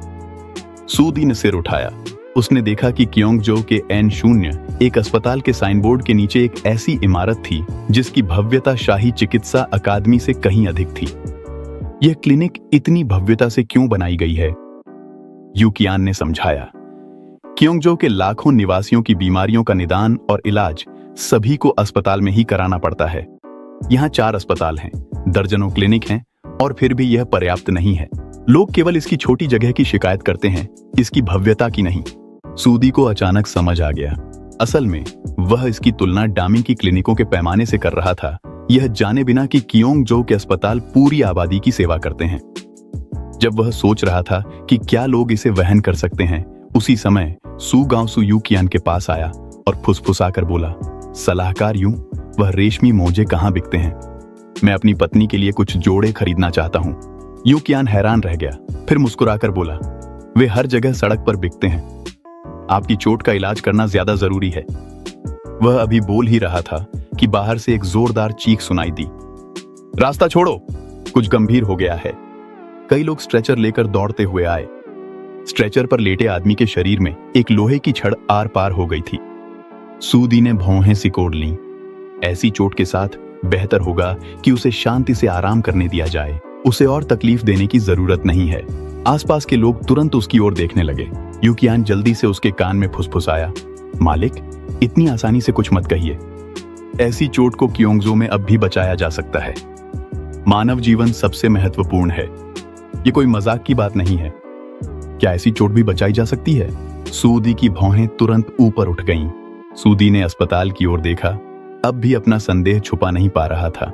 क्या इस अस्पताल में कोई ऐसा दिव्य चिकित्सक है जो मरे हुओं को जिंदा कर सके और मांस व हड्डियों को फिर से बना सके? ऐसा नहीं है। यूकियान ने सिर हिलाया। कियोंगजो में केवल कियोंग के राजा को ही दिव्य चिकित्सक कहा जा सकता है। अस्पताल में ज्यादातर लोग मेडिकल स्कूल के स्नातक हैं। गंभीर बीमारियों का इलाज करना मुश्किल हो सकता है, लेकिन हल्की बीमारियां कोई समस्या नहीं है। पहले घायल व्यक्ति का इलाज कियोंग के राजा के पहले बैच के छात्रों द्वारा किया जाएगा। उनकी चिकित्सकीय क्षमताएं काफी अच्छी हैं। यह कहने के बाद यूकियान आपातकालीन सर्जरी के पंजीकरण काउंटर पर गया। सूदी उस पंजीकरण फॉर्म को देखता रह गया जो उसे खिड़की से दिया गया था। एक और सवाल उठा, यह पंजीकरण किस लिए है? यह नाम दर्ज करने और परामर्श के लिए कतार को सुविधाजनक बनाने के लिए है। इसमें लागत भी शामिल है। यूकियान ने समझाया, सामान्य शुल्क 5 वेन है, आपातकालीन शुल्क 50 वेन है। सूदी का दिल थोड़ा सा धड़क उठा। डामिंग की क्लिनिकों में परामर्श शुल्क कम से कम कई चांदी के सिक्के होते हैं और कियोंगजो में यह इतना सस्ता है। जब वह सोच ही रहा था, उसने अस्पताल में मेडिकल छात्रों को जल्दी जल्दी चलते हुए देखा। फिर यूकियान ने कहा, लगता है उस व्यक्ति की चोट बहुत गंभीर है। अगर हमें विशेषज्ञ से परामर्श चाहिए तो हमें इंतजार करना होगा। एक मजदूर को अस्पताल इतनी अहमियत दे रहा है। झू गांवशू खुद को पूछने से रोक नहीं सके, ग्रेट मिंग में आम लोगों की जान उतनी कीमती नहीं मानी जाती जितनी कुलीनों की। ऐसा दृश्य वाकई असामान्य है। यूकियान मुस्कुराए। कियोंगसान में हम लोगों को प्राथमिकता देने के सिद्धांत पर काम करते हैं। कियोंग के राजा अक्सर कहते हैं, ना खुद को ज्यादा समझो, ना दूसरों को कम समझो। उन्होंने यहां तक कहा, जो बात तुम अपने लिए नहीं चाहते वह दूसरों के साथ मत करो, और यह मांग की कि ऊपर से नीचे तक सभी को समान रूप से व्यवहार किया जाए। वह खुद उदाहरण पेश करते हैं, कर चुकाते हैं और कानून का पालन करते हैं, और उनके अधीनस्थ स्वाभाविक रूप से उनका अनुसरण करते हैं। अस्पताल में अमीर गरीब का कोई भेद नहीं है। जान बचाना सबसे पहले है, बाकी सब बाद में आता है। इन बातों ने सभी को हैरान कर दिया। जूदी यह सिद्धांत कैसे नहीं जान सकते कि लोगों को प्राथमिकता देनी चाहिए, लेकिन महान मिंग के विद्वान कर नहीं देते और किसी को भी जनता के जीवन मरण की परवाह नहीं है। कियोंगसान की तरह यहां कैसे किया जा सकता है? उसने अस्पताल में व्यस्त लोगों को देखा और महसूस किया कि उसके चौथे बेटे ने जो किया है वह उसकी एक दयालु सरकार की समझ से कहीं आगे है। यहाँ निर्माण कार्य और जनता के साथ अच्छा व्यवहार दोनों एक साथ संभव हैं। आपातकालीन प्रतीक्षालय में बैठे हुए जूदी ने एक बार फिर आह भरी। चौथा बेटा बिल्कुल साधारण नहीं है। यांगरोंग ने तुरंत सिर हिलाकर सहमति जताई। कियोंग का राजा एक बुद्धिमान सम्राट है। उनकी राय में भले ही उसने अपने मन से अधिकारियों की नियुक्ति करना, नई स्कूलें खोलना, चोंगसम और रेशमी मोजे बनवाना जैसी निषिद्ध कार्रवाइयां की हैं, लेकिन ये सब परिस्थितियों के अनुसार तत्काल लिए गए फैसले हैं। इसके विपरीत असली कुंजी है लोगों के केंद्रित दयालु शासन, खुद कर चुकाकर और कानून का पालन कर उदाहरण प्रस्तुत करना, और साथ ही सभी के साथ समान व्यवहार करना। ऐसी कार्रवाइयां सभी छोटी मोटी विवादों को समाप्त करने के लिए पर्याप्त हैं। जूदी ने मजाक में कहा, पहले तुम कहते थे कि तुम्हें पूरी स्थिति का पता नहीं है, और अब इतनी जल्दी अपनी राय बदल ली। यांगरोंग ने झुककर अभिवादन किया। प्राचीन लोग कहते थे, एक धब्बा देखकर पूरे तेंदुए को जान लो। सिर्फ इस अस्पताल यात्रा को देखकर ही क्यों के राजा के चरित्र को जाना जा सकता है। झू दी ने झू गांवशू और झू झांझी की ओर रुख किया और देखा कि झू गांवशू की नजरें भटकी हुई थीं। वह गुजरती हुई नर्सों की टांगों को घूर रहा था। वे सफेद रेशमी मोजे पहने हुए थीं, जो सड़क पर पहने जाने वाले काले मोजों की तुलना में कुछ अधिक आकर्षक लग रहे थे। हरामी! झू दी गुस्से में आ गया और उसने झू गांवशू को एक थप्पड़ जड़ दिया। थप्पड़ की तेज आवाज ने इंतजार कक्ष को तुरंत शांत कर दिया। झू गांवशू ने हैरानी में अपना हाथ अपने चेहरे पर रख लिया। पिता, आप मुझे क्यों मार रहे हैं? तुम किस अश्लीलता को देख रहे थे? झू दी चिल्लाया। क्या वह सिर्फ रेशमी मोजे ही नहीं देख रहा था? झू गांवशू अभी भी खुद को सही ठहराना चाहता था। अचानक एक हल्की चीख सुनाई दी। सुनिए साहब, आप एक घायल व्यक्ति को क्यों मार रहे हैं? सभी ने मुड़कर देखा कि यू चेन एक सफेद कोट पहने एक युवती के साथ आ रहा है। युवती ने भौहें सिकोड़ लीं। चाहे कोई कितना भी बदकिस्मत क्यों ना हो, लोगों को मारना सही नहीं है, और अगर चोट और बढ़ गई तो। यह कहने के बाद वह झू गांवशू की ओर मुड़ी। आप ही घायल हैं, है ना? मेरे साथ आइए। झू गांवशू मन ही मन खुश हुआ और जल्दी से युवती के पीछे चल पड़ा। झू दी के पास से गुजरते हुए उसने आत्मसंतुष्ट भाव से मुस्कुराया, जिससे झू दी क्रोधित हो गया। वह स्वर्ग का भव्य पुत्र सबके सामने एक युवती द्वारा डांटा गया, लेकिन वह उसका विरोध भी नहीं कर सकता था। वह केवल होशियान को कठोरता से देख सकता था, उसे इशारा करते हुए कि वह हस्तक्षेप करे, लेकिन होशियान बहुत आहत महसूस कर रहा था। पहले तो सम्राट ने ही उसे बोलने नहीं दिया था, अब वह कैसे आगे बढ़ने की हिम्मत करता? झू दी ने अपना गुस्सा दबाया और यू चेन से पूछा, यह युवती कौन है? यू चेन ने समझाया, इनका नाम जियांग वांजुन है। यह चांगजो प्रांत की है। यह संस्थान में ड्यूटी पर तैनात विशेषज्ञ है। यह क्योंगजो की पहली चिकित्सा बैच की सबसे बेहतरीन छात्रा भी है। जूली अब भी संदेह में है। यह बहुत बड़ी नहीं है। क्या यह सच में मेरे बेटे का इलाज कर सकती है? चिंता मत कीजिए हुजूर, यह जन्मजात प्रतिभाशाली है। यह कियोंग के राजा के दक्षिण जाने के बाद सबसे पहले साथ जाने वालों में से एक है। इसकी चिकित्सकीय क्षमताएं असाधारण हैं। यह छोटी सी सर्जरी कोई समस्या नहीं होगी। जूली स्तब्ध है। उसे याद आता है जब चौथा भाई दक्षिण गया था, मैंने उसके साथ चांगजो के एक शाही चिकित्सक जियांग फू को भेजा था। क्या ऐसा हो सकता है कि यह जियांग वांजुन जियांग फू की बेटी है? मैंने यह भी सुना है कि यह चौथे भाई की प्रिय शिष्या है। वह तुरंत उठ जाता है। चलो चलकर एक नजर डालते हैं। जब सभी लोग यू कियान के साथ क्लिनिक में पहुंचते हैं, जियांग वांजुन जू की चोट का निरीक्षण कर रही होती है। ये तुम्हें कैसे लगी? झू गांवशू सामने खड़ी सुंदर और पीली जियांग वांजुन को एकटक देखता है। उसका दिल बेचैन हो उठता है और वह धीमे से कहता है, मैं एक चट्टान से टकरा गया था। जियांग वांजुन मुड़ती है और सफेद रंग की एक बोतल उठाती है। पहले घाव को साफ करना होगा, फिर मैं तुम्हें एनेस्थीसिया दूंगी और कुछ टांके लगाऊंगी। झू झांझी जिज्ञासा से पूछता है, यह क्या है? यू कियान समझाता है, यह अल्कोहल है। यह उच्च श्रेणी की शराब है, 75%। दुनिया में ऐसी बैक्टीरिया हैं जो नंगी आंखों से दिखाई नहीं देती। अगर वे शरीर में चली जाए तो सूजन पैदा कर देंगी। अल्कोहल उन्हें मार सकता है, जिससे घाव में संक्रमण नहीं होगा। जूली की आंखों में चमक आ जाती है। युद्ध के मैदान में अधिकांश सैनिक घावों में संक्रमण के कारण मरते हैं। अगर अल्कोहल से कीटाणु शोधन किया जा सके तो हताहतों की संख्या कम की जा सकती है। लेकिन यू कियान आगे कहता है, प्रभावी होने के लिए इसे 60% सांद्रता तक आसवित करना चाहिए। फिलहाल केवल क्योंगजो ही इसे बना सकता है। जूली में जो उम्मीद अभी अभी जगी थी वह फीकी पड़ जाती है। उसे लगता है कि क्योंगजो की अच्छी चीजें महान मिंग तो उनका अनुकरण शुरू भी नहीं कर सकता। अचानक क्लिनिक से झू गांवशू की दर्द भरी चीखें सुनाई देती हैं। सभी लोग देखते हैं। जियांग वांजुन भौहें चढ़ाए हुए एक कॉटन स्वैब पकड़े हुए हैं। इतने बड़े होकर भी क्यों चिल्ला रहे हो? ये इतना दर्द क्यों करता है? झू गांवशू अपना सिर पकड़कर चिल्लाता है, यह हाइड्रोजन पेरोक्साइड है। यह भी कीटाणु शोधन के लिए काम आता है। जियांग वांजुन बोतल को हिलाती है। कियोंग के राजा ने 17 साल की उम्र में दवा का स्वाद चखा था। इतनी बड़ी चोट के बावजूद उसने एक बार भी शिकायत नहीं की थी। क्या तुम्हें शर्म नहीं आती? झू गांवचू उकसाए जाने पर दांत भींच लेता है। आगे बढ़ो, करो। लेकिन अगले ही पल दर्द की चीखें फिर से गूंज उठती हैं। घाव साफ करने के बाद जियांग वानयुन एक नोट लिखती है और यू कियान से एनेस्थीसिया, सुई और धागा लाने के लिए कहती है। ज्यादा देर नहीं होती, यू कियान दवा लेकर लौट आता है। जियांग वानयुन कुशलता से दवा तैयार करती है और कांच की सिरिंज से झू गांवचू को इंजेक्शन लगाती है। यह देखकर जूली जल्दी से पूछता है, तुम क्या कर रही हो? यह एनेस्थीसिया है। यह किसी व्यक्ति की संवेदनशीलता को आंशिक रूप से खत्म कर सकता है। सर्जरी के दौरान अब दर्द नहीं होगा। जैसे ही यू कियान बोलना खत्म करता है, झांग फू, जो अब तक चुप था, हैरानी से बोल उठता है, एनेस्थीसिया के बाद सच में दर्द नहीं होता? जूली भी तुरंत घबरा जाता है। डिसइंफेक्शन केवल घावों के इलाज को बेहतर बनाता है, लेकिन अगर एनेस्थीसिया सच में दर्द को कम कर सकता है तो यह युद्ध क्षेत्र में चिकित्सा देखभाल को बदल सकता है। यह सैन्य सर्जरी के लिए एक शक्तिशाली हथियार है। एनेस्थीसिया ऐसा नहीं है कि यह दर्द को पूरी तरह खत्म कर दे, फिर भी किसी न किसी हद तक कुछ महसूस होगा।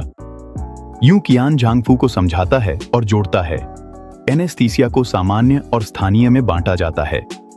स्थानीय एनेस्थीसिया केवल घाव के क्षेत्र को सुन्न करता है। सामान्य एनेस्थीसिया व्यक्ति को बेहोश कर देता है और वह हिलडुल नहीं सकता, जैसे वह नशे में हो।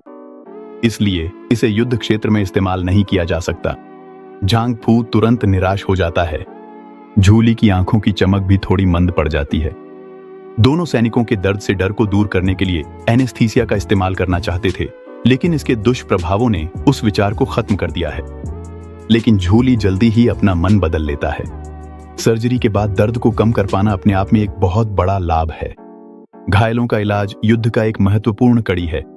यह हुआ तो के माफई सान की तरह है।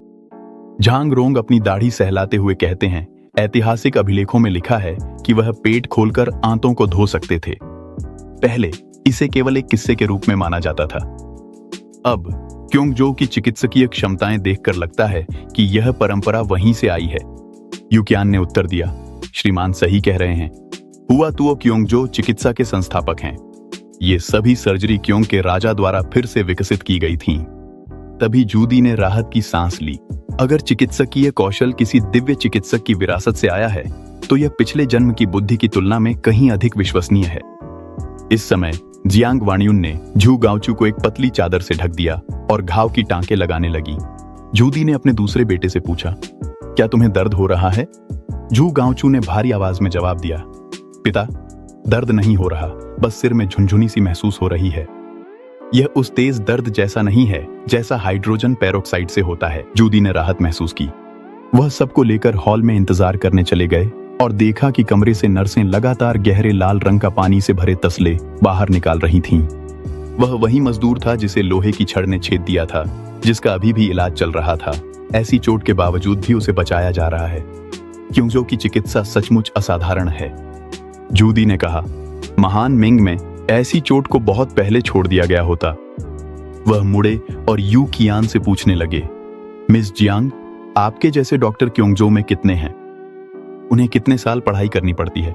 यू कियान ने जवाब दिया, चिकित्सा के छात्रों को 4 साल पढ़ाई करनी होती है और 1 साल की प्रैक्टिस करनी होती है। अब तक 1200 से अधिक लोग स्नातक हो चुके हैं। चिकित्सा अकादमी में 5400 लोग पढ़ाई कर रहे हैं। हर साल 1000 से अधिक लोग स्नातक हो सकते हैं।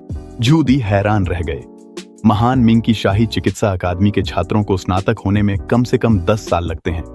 क्योंगजो में 5 साल में ही वे ऐसे डॉक्टर तैयार कर सकते हैं जो स्वतंत्र रूप से ऑपरेशन कर सकें। अगर हम इसी पैमाने पर चलें तो 1200 लोग 1,20,000 की सेना की चिकित्सा देखभाल सुनिश्चित कर सकते हैं। घायलों की दर 1/3 तक कम की जा सकती है। उन्हें उन सैनिकों की याद आई जो उत्तर की अभियान में मारे गए थे और वे बुदबुदाए, जब मैं लौटूंगा तो मुझे भी एक चिकित्सा अकादमी स्थापित करनी चाहिए, लेकिन अच्छी तरह सोचने पर मैं अब बूढ़ा हो गया हूं। यहां तक कि अगर मैं अब से कोशिश भी करूं तो भी मैं महान मिंग को कितनी दूर तक ले जा सकता हूं। उसके दिल में अनायास ही एक उदासी उमड़ आई। क्लिनिक में चू गांवशू का चेहरा ढक दिया गया था। उसे बस इतना महसूस हुआ कि उसकी पेशानी पर रखी छोटी सी हथेली बहुत कोमल थी और उसका दिल खुशी से भर गया। न कोई दर्द था और न ही वह एक महिला डॉक्टर द्वारा इलाज करवाते हुए परेशान था। उसके मन में यह विचार आया कि जब वह अपने जागीर पर पहुंचेगा तो वहां भी केवल महिला डॉक्टरों वाला एक अस्पताल बनवाएगा। वह अपने विचारों में खोया हुआ था। तभी उसने बातचीत शुरू करने के लिए मुंह खोला, मैंने अब तक मिस का नाम नहीं पूछा है। यान वांगजुन हंस पड़ी, सर, आप अभी अभी क्योंगजो आए हैं, है ना? आप अभी भी पुरानी परंपराओं के अनुसार बात करते हैं। मेरा नाम जियांग गुआंगजुन है। चू गांशु अपने ज्ञान का प्रदर्शन करना चाहता था, लेकिन वह अटक गया। यह देखकर यान वांगजुन मुस्कुराते हुए बोली, गुआंग का अर्थ सुंदर होता है, जुन का अर्थ बांस होता है। क्या यही अर्थ है? चू गांशु ने जल्दी से जवाब दिया, जी हाँ, यही है। फिर उसने मौका देखकर पूछा, मिस, क्या आप शादीशुदा हैं?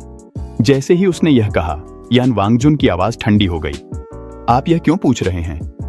चू गांशु ने समझाया, बस यह कि आप जैसी कोई युवती ग्रेट मिंग में अब तक शादी कर चुकी होती।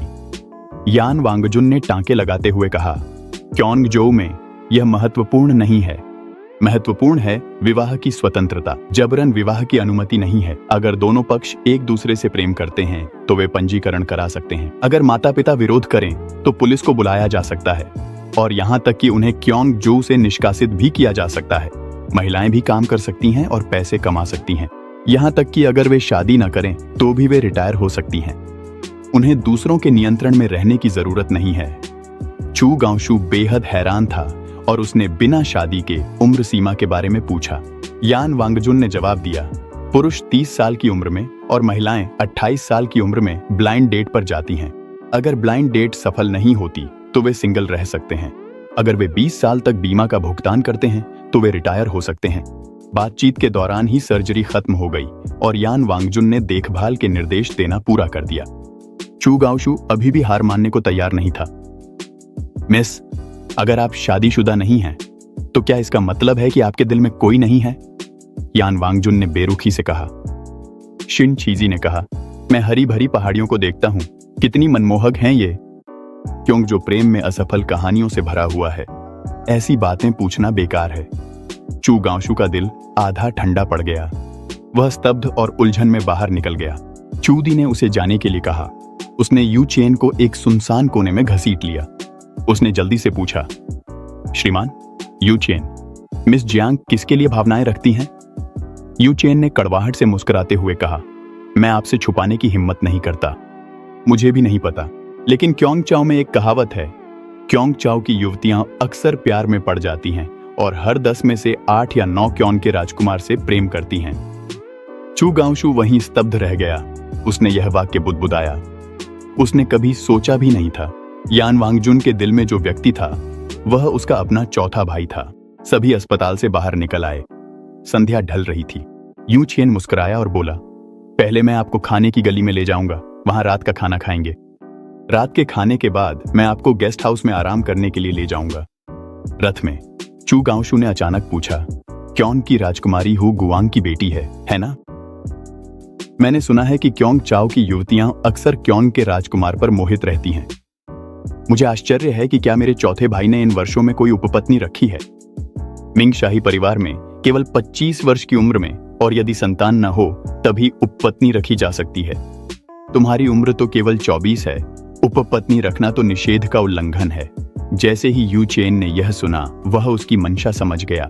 उसने मुस्कुराते हुए जवाब दिया, क्योंग के राजकुमार सबसे वफादार व्यक्ति हैं। शादी के बाद से उनके केवल एक बेटा और एक बेटी ही राजकुमारी से हुए हैं। वे दोनों 7 से ज्यादा अलग रहे हैं और उन्होंने कभी कोई उपपत्नी नहीं रखी। पति पत्नी के बीच का स्नेह बहुत गहरा है। यह सुनकर चूदी संतुष्ट होकर सिर हिलाया। उसे अपने 5 साल के पोते चू जानमू की याद आ गई। उसकी आवाज चिंता से भरी हुई थी।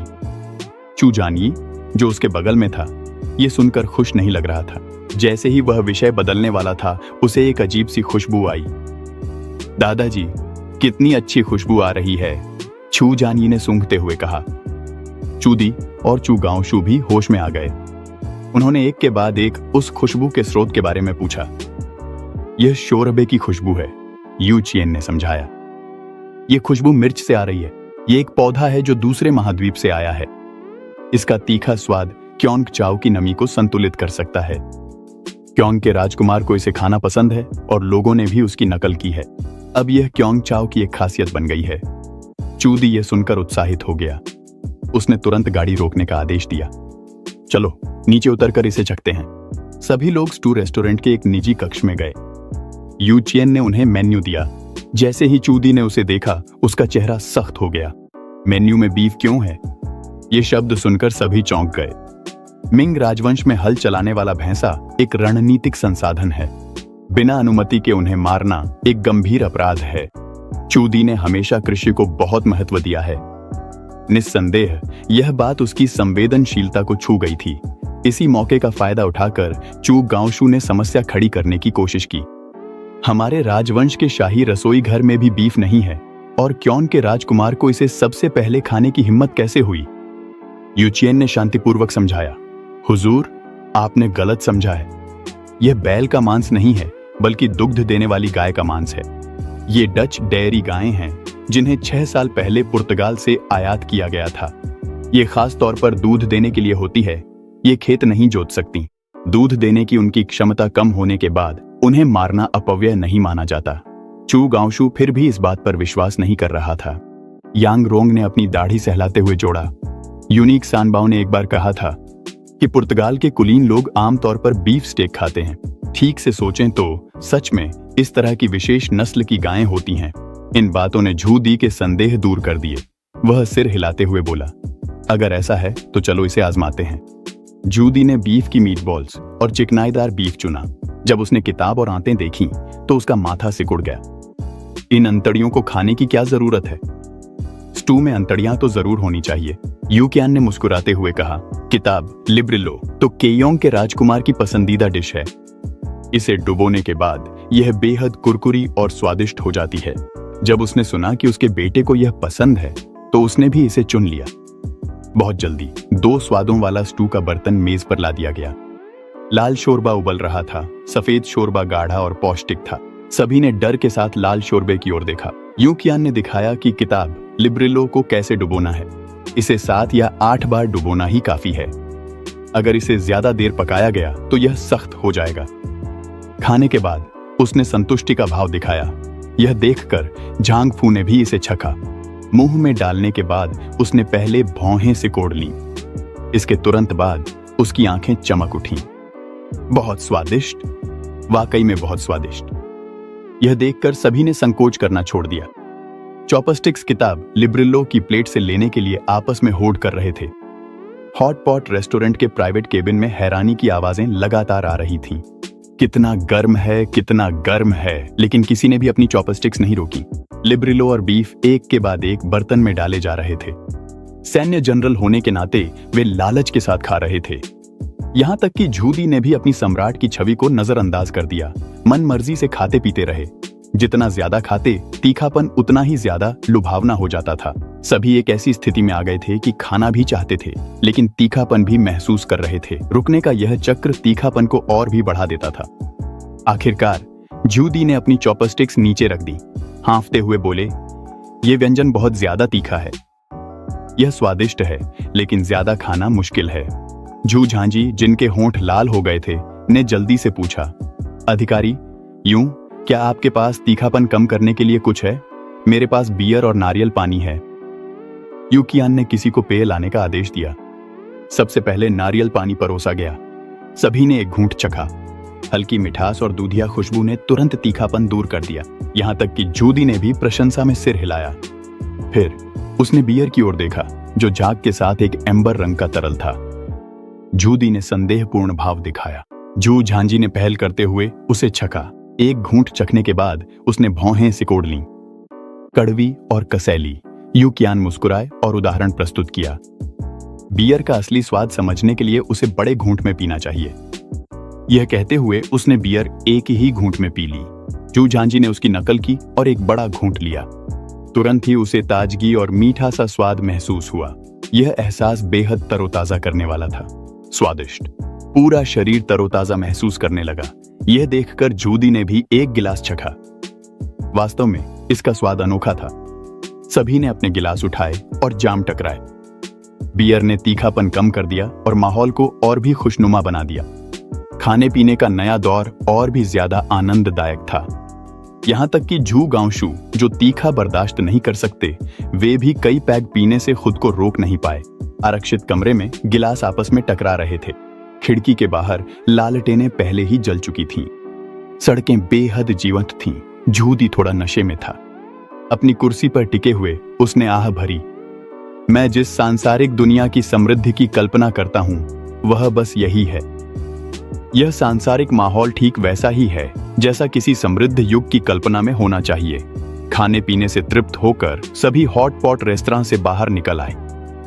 अब देर रात हो चुकी थी, लेकिन क्योंगजो की सड़कें अभी भी जगमगा रही थीं और चहल पहल से भरी थीं। युदी ने संदेह से पूछा, क्या रात में भी यहाँ इतनी रौनक रहती है? क्या क्योंगजो में रात का कर्फ्यू नहीं है?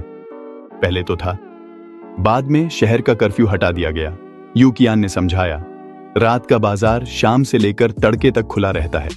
गर्मियों में यह पूरी रात चलता है और सुबह तक जारी रहता है। यह रात में काम करने वाले मजदूरों और पर्यटकों के लिए सुविधाजनक है और लोगों को गर्मी की रातों में ठंडक पाने का मौका भी देता है। अजांगफू को सुरक्षा की चिंता थी। इतनी अफरा तफरी में क्या उन्हें डर नहीं लगता कि कोई बदमाश परेशानी खड़ी कर देगा? यू कियान मुस्कुराते हुए बोले, चिंता की कोई बात नहीं है। क्योंगजो में चोरी की सजा बहुत सख्त है। लोग शांति से रहते और काम करते हैं। मजदूरों की बस यही चाहत है कि वे पैसे कमा सकें। अगर वे कोई अपराध करेंगे तो उन्हें जितना मिलेगा उससे कहीं ज्यादा खोना पड़ेगा। इसके अलावा सड़कों पर गार्ड भी गश्त करते हैं। साथ ही सादी वर्दी में पुलिस भी गश्त करती है, इसीलिए छोटे मोटे चोर छुप नहीं सकते। जूदी अभी भी संदेह में थे। इतने सारे गार्ड, इसकी लागत कम नहीं होनी चाहिए। सिर्फ लोगों की सुविधा के लिए क्या यह उल्टा असर नहीं है? यह बर्बादी नहीं बल्कि एक जरूरी खर्च है। यू कियान ने नाइट मार्केट की दुकानों की ओर इशारा करते हुए कहा, ये 7 सड़कें क्योंगजो का मनोरंजन और खर्च का केंद्र हैं। एक रात के टैक्स कई फैक्ट्रियों और खेतों से ज्यादा होते हैं। नाइट मार्केट को बनाए रखना असल में अर्थव्यवस्था को बढ़ावा देना है। झू गांवशू ने ठंडी मुस्कान के साथ कहा, ये सारी दुकानें क्योंकि राजा की निजी संपत्ति हैं, है ना? आखिरकार ये जनता का शोषण ही है। गलत। यू कियान ने विरोध किया, क्योंकि राजकुमार को दुकानों की सकल आय का 40% टैक्स के रूप में देना होगा, जिसे अधिकारियों के वेतन के लिए इस्तेमाल किया जाएगा।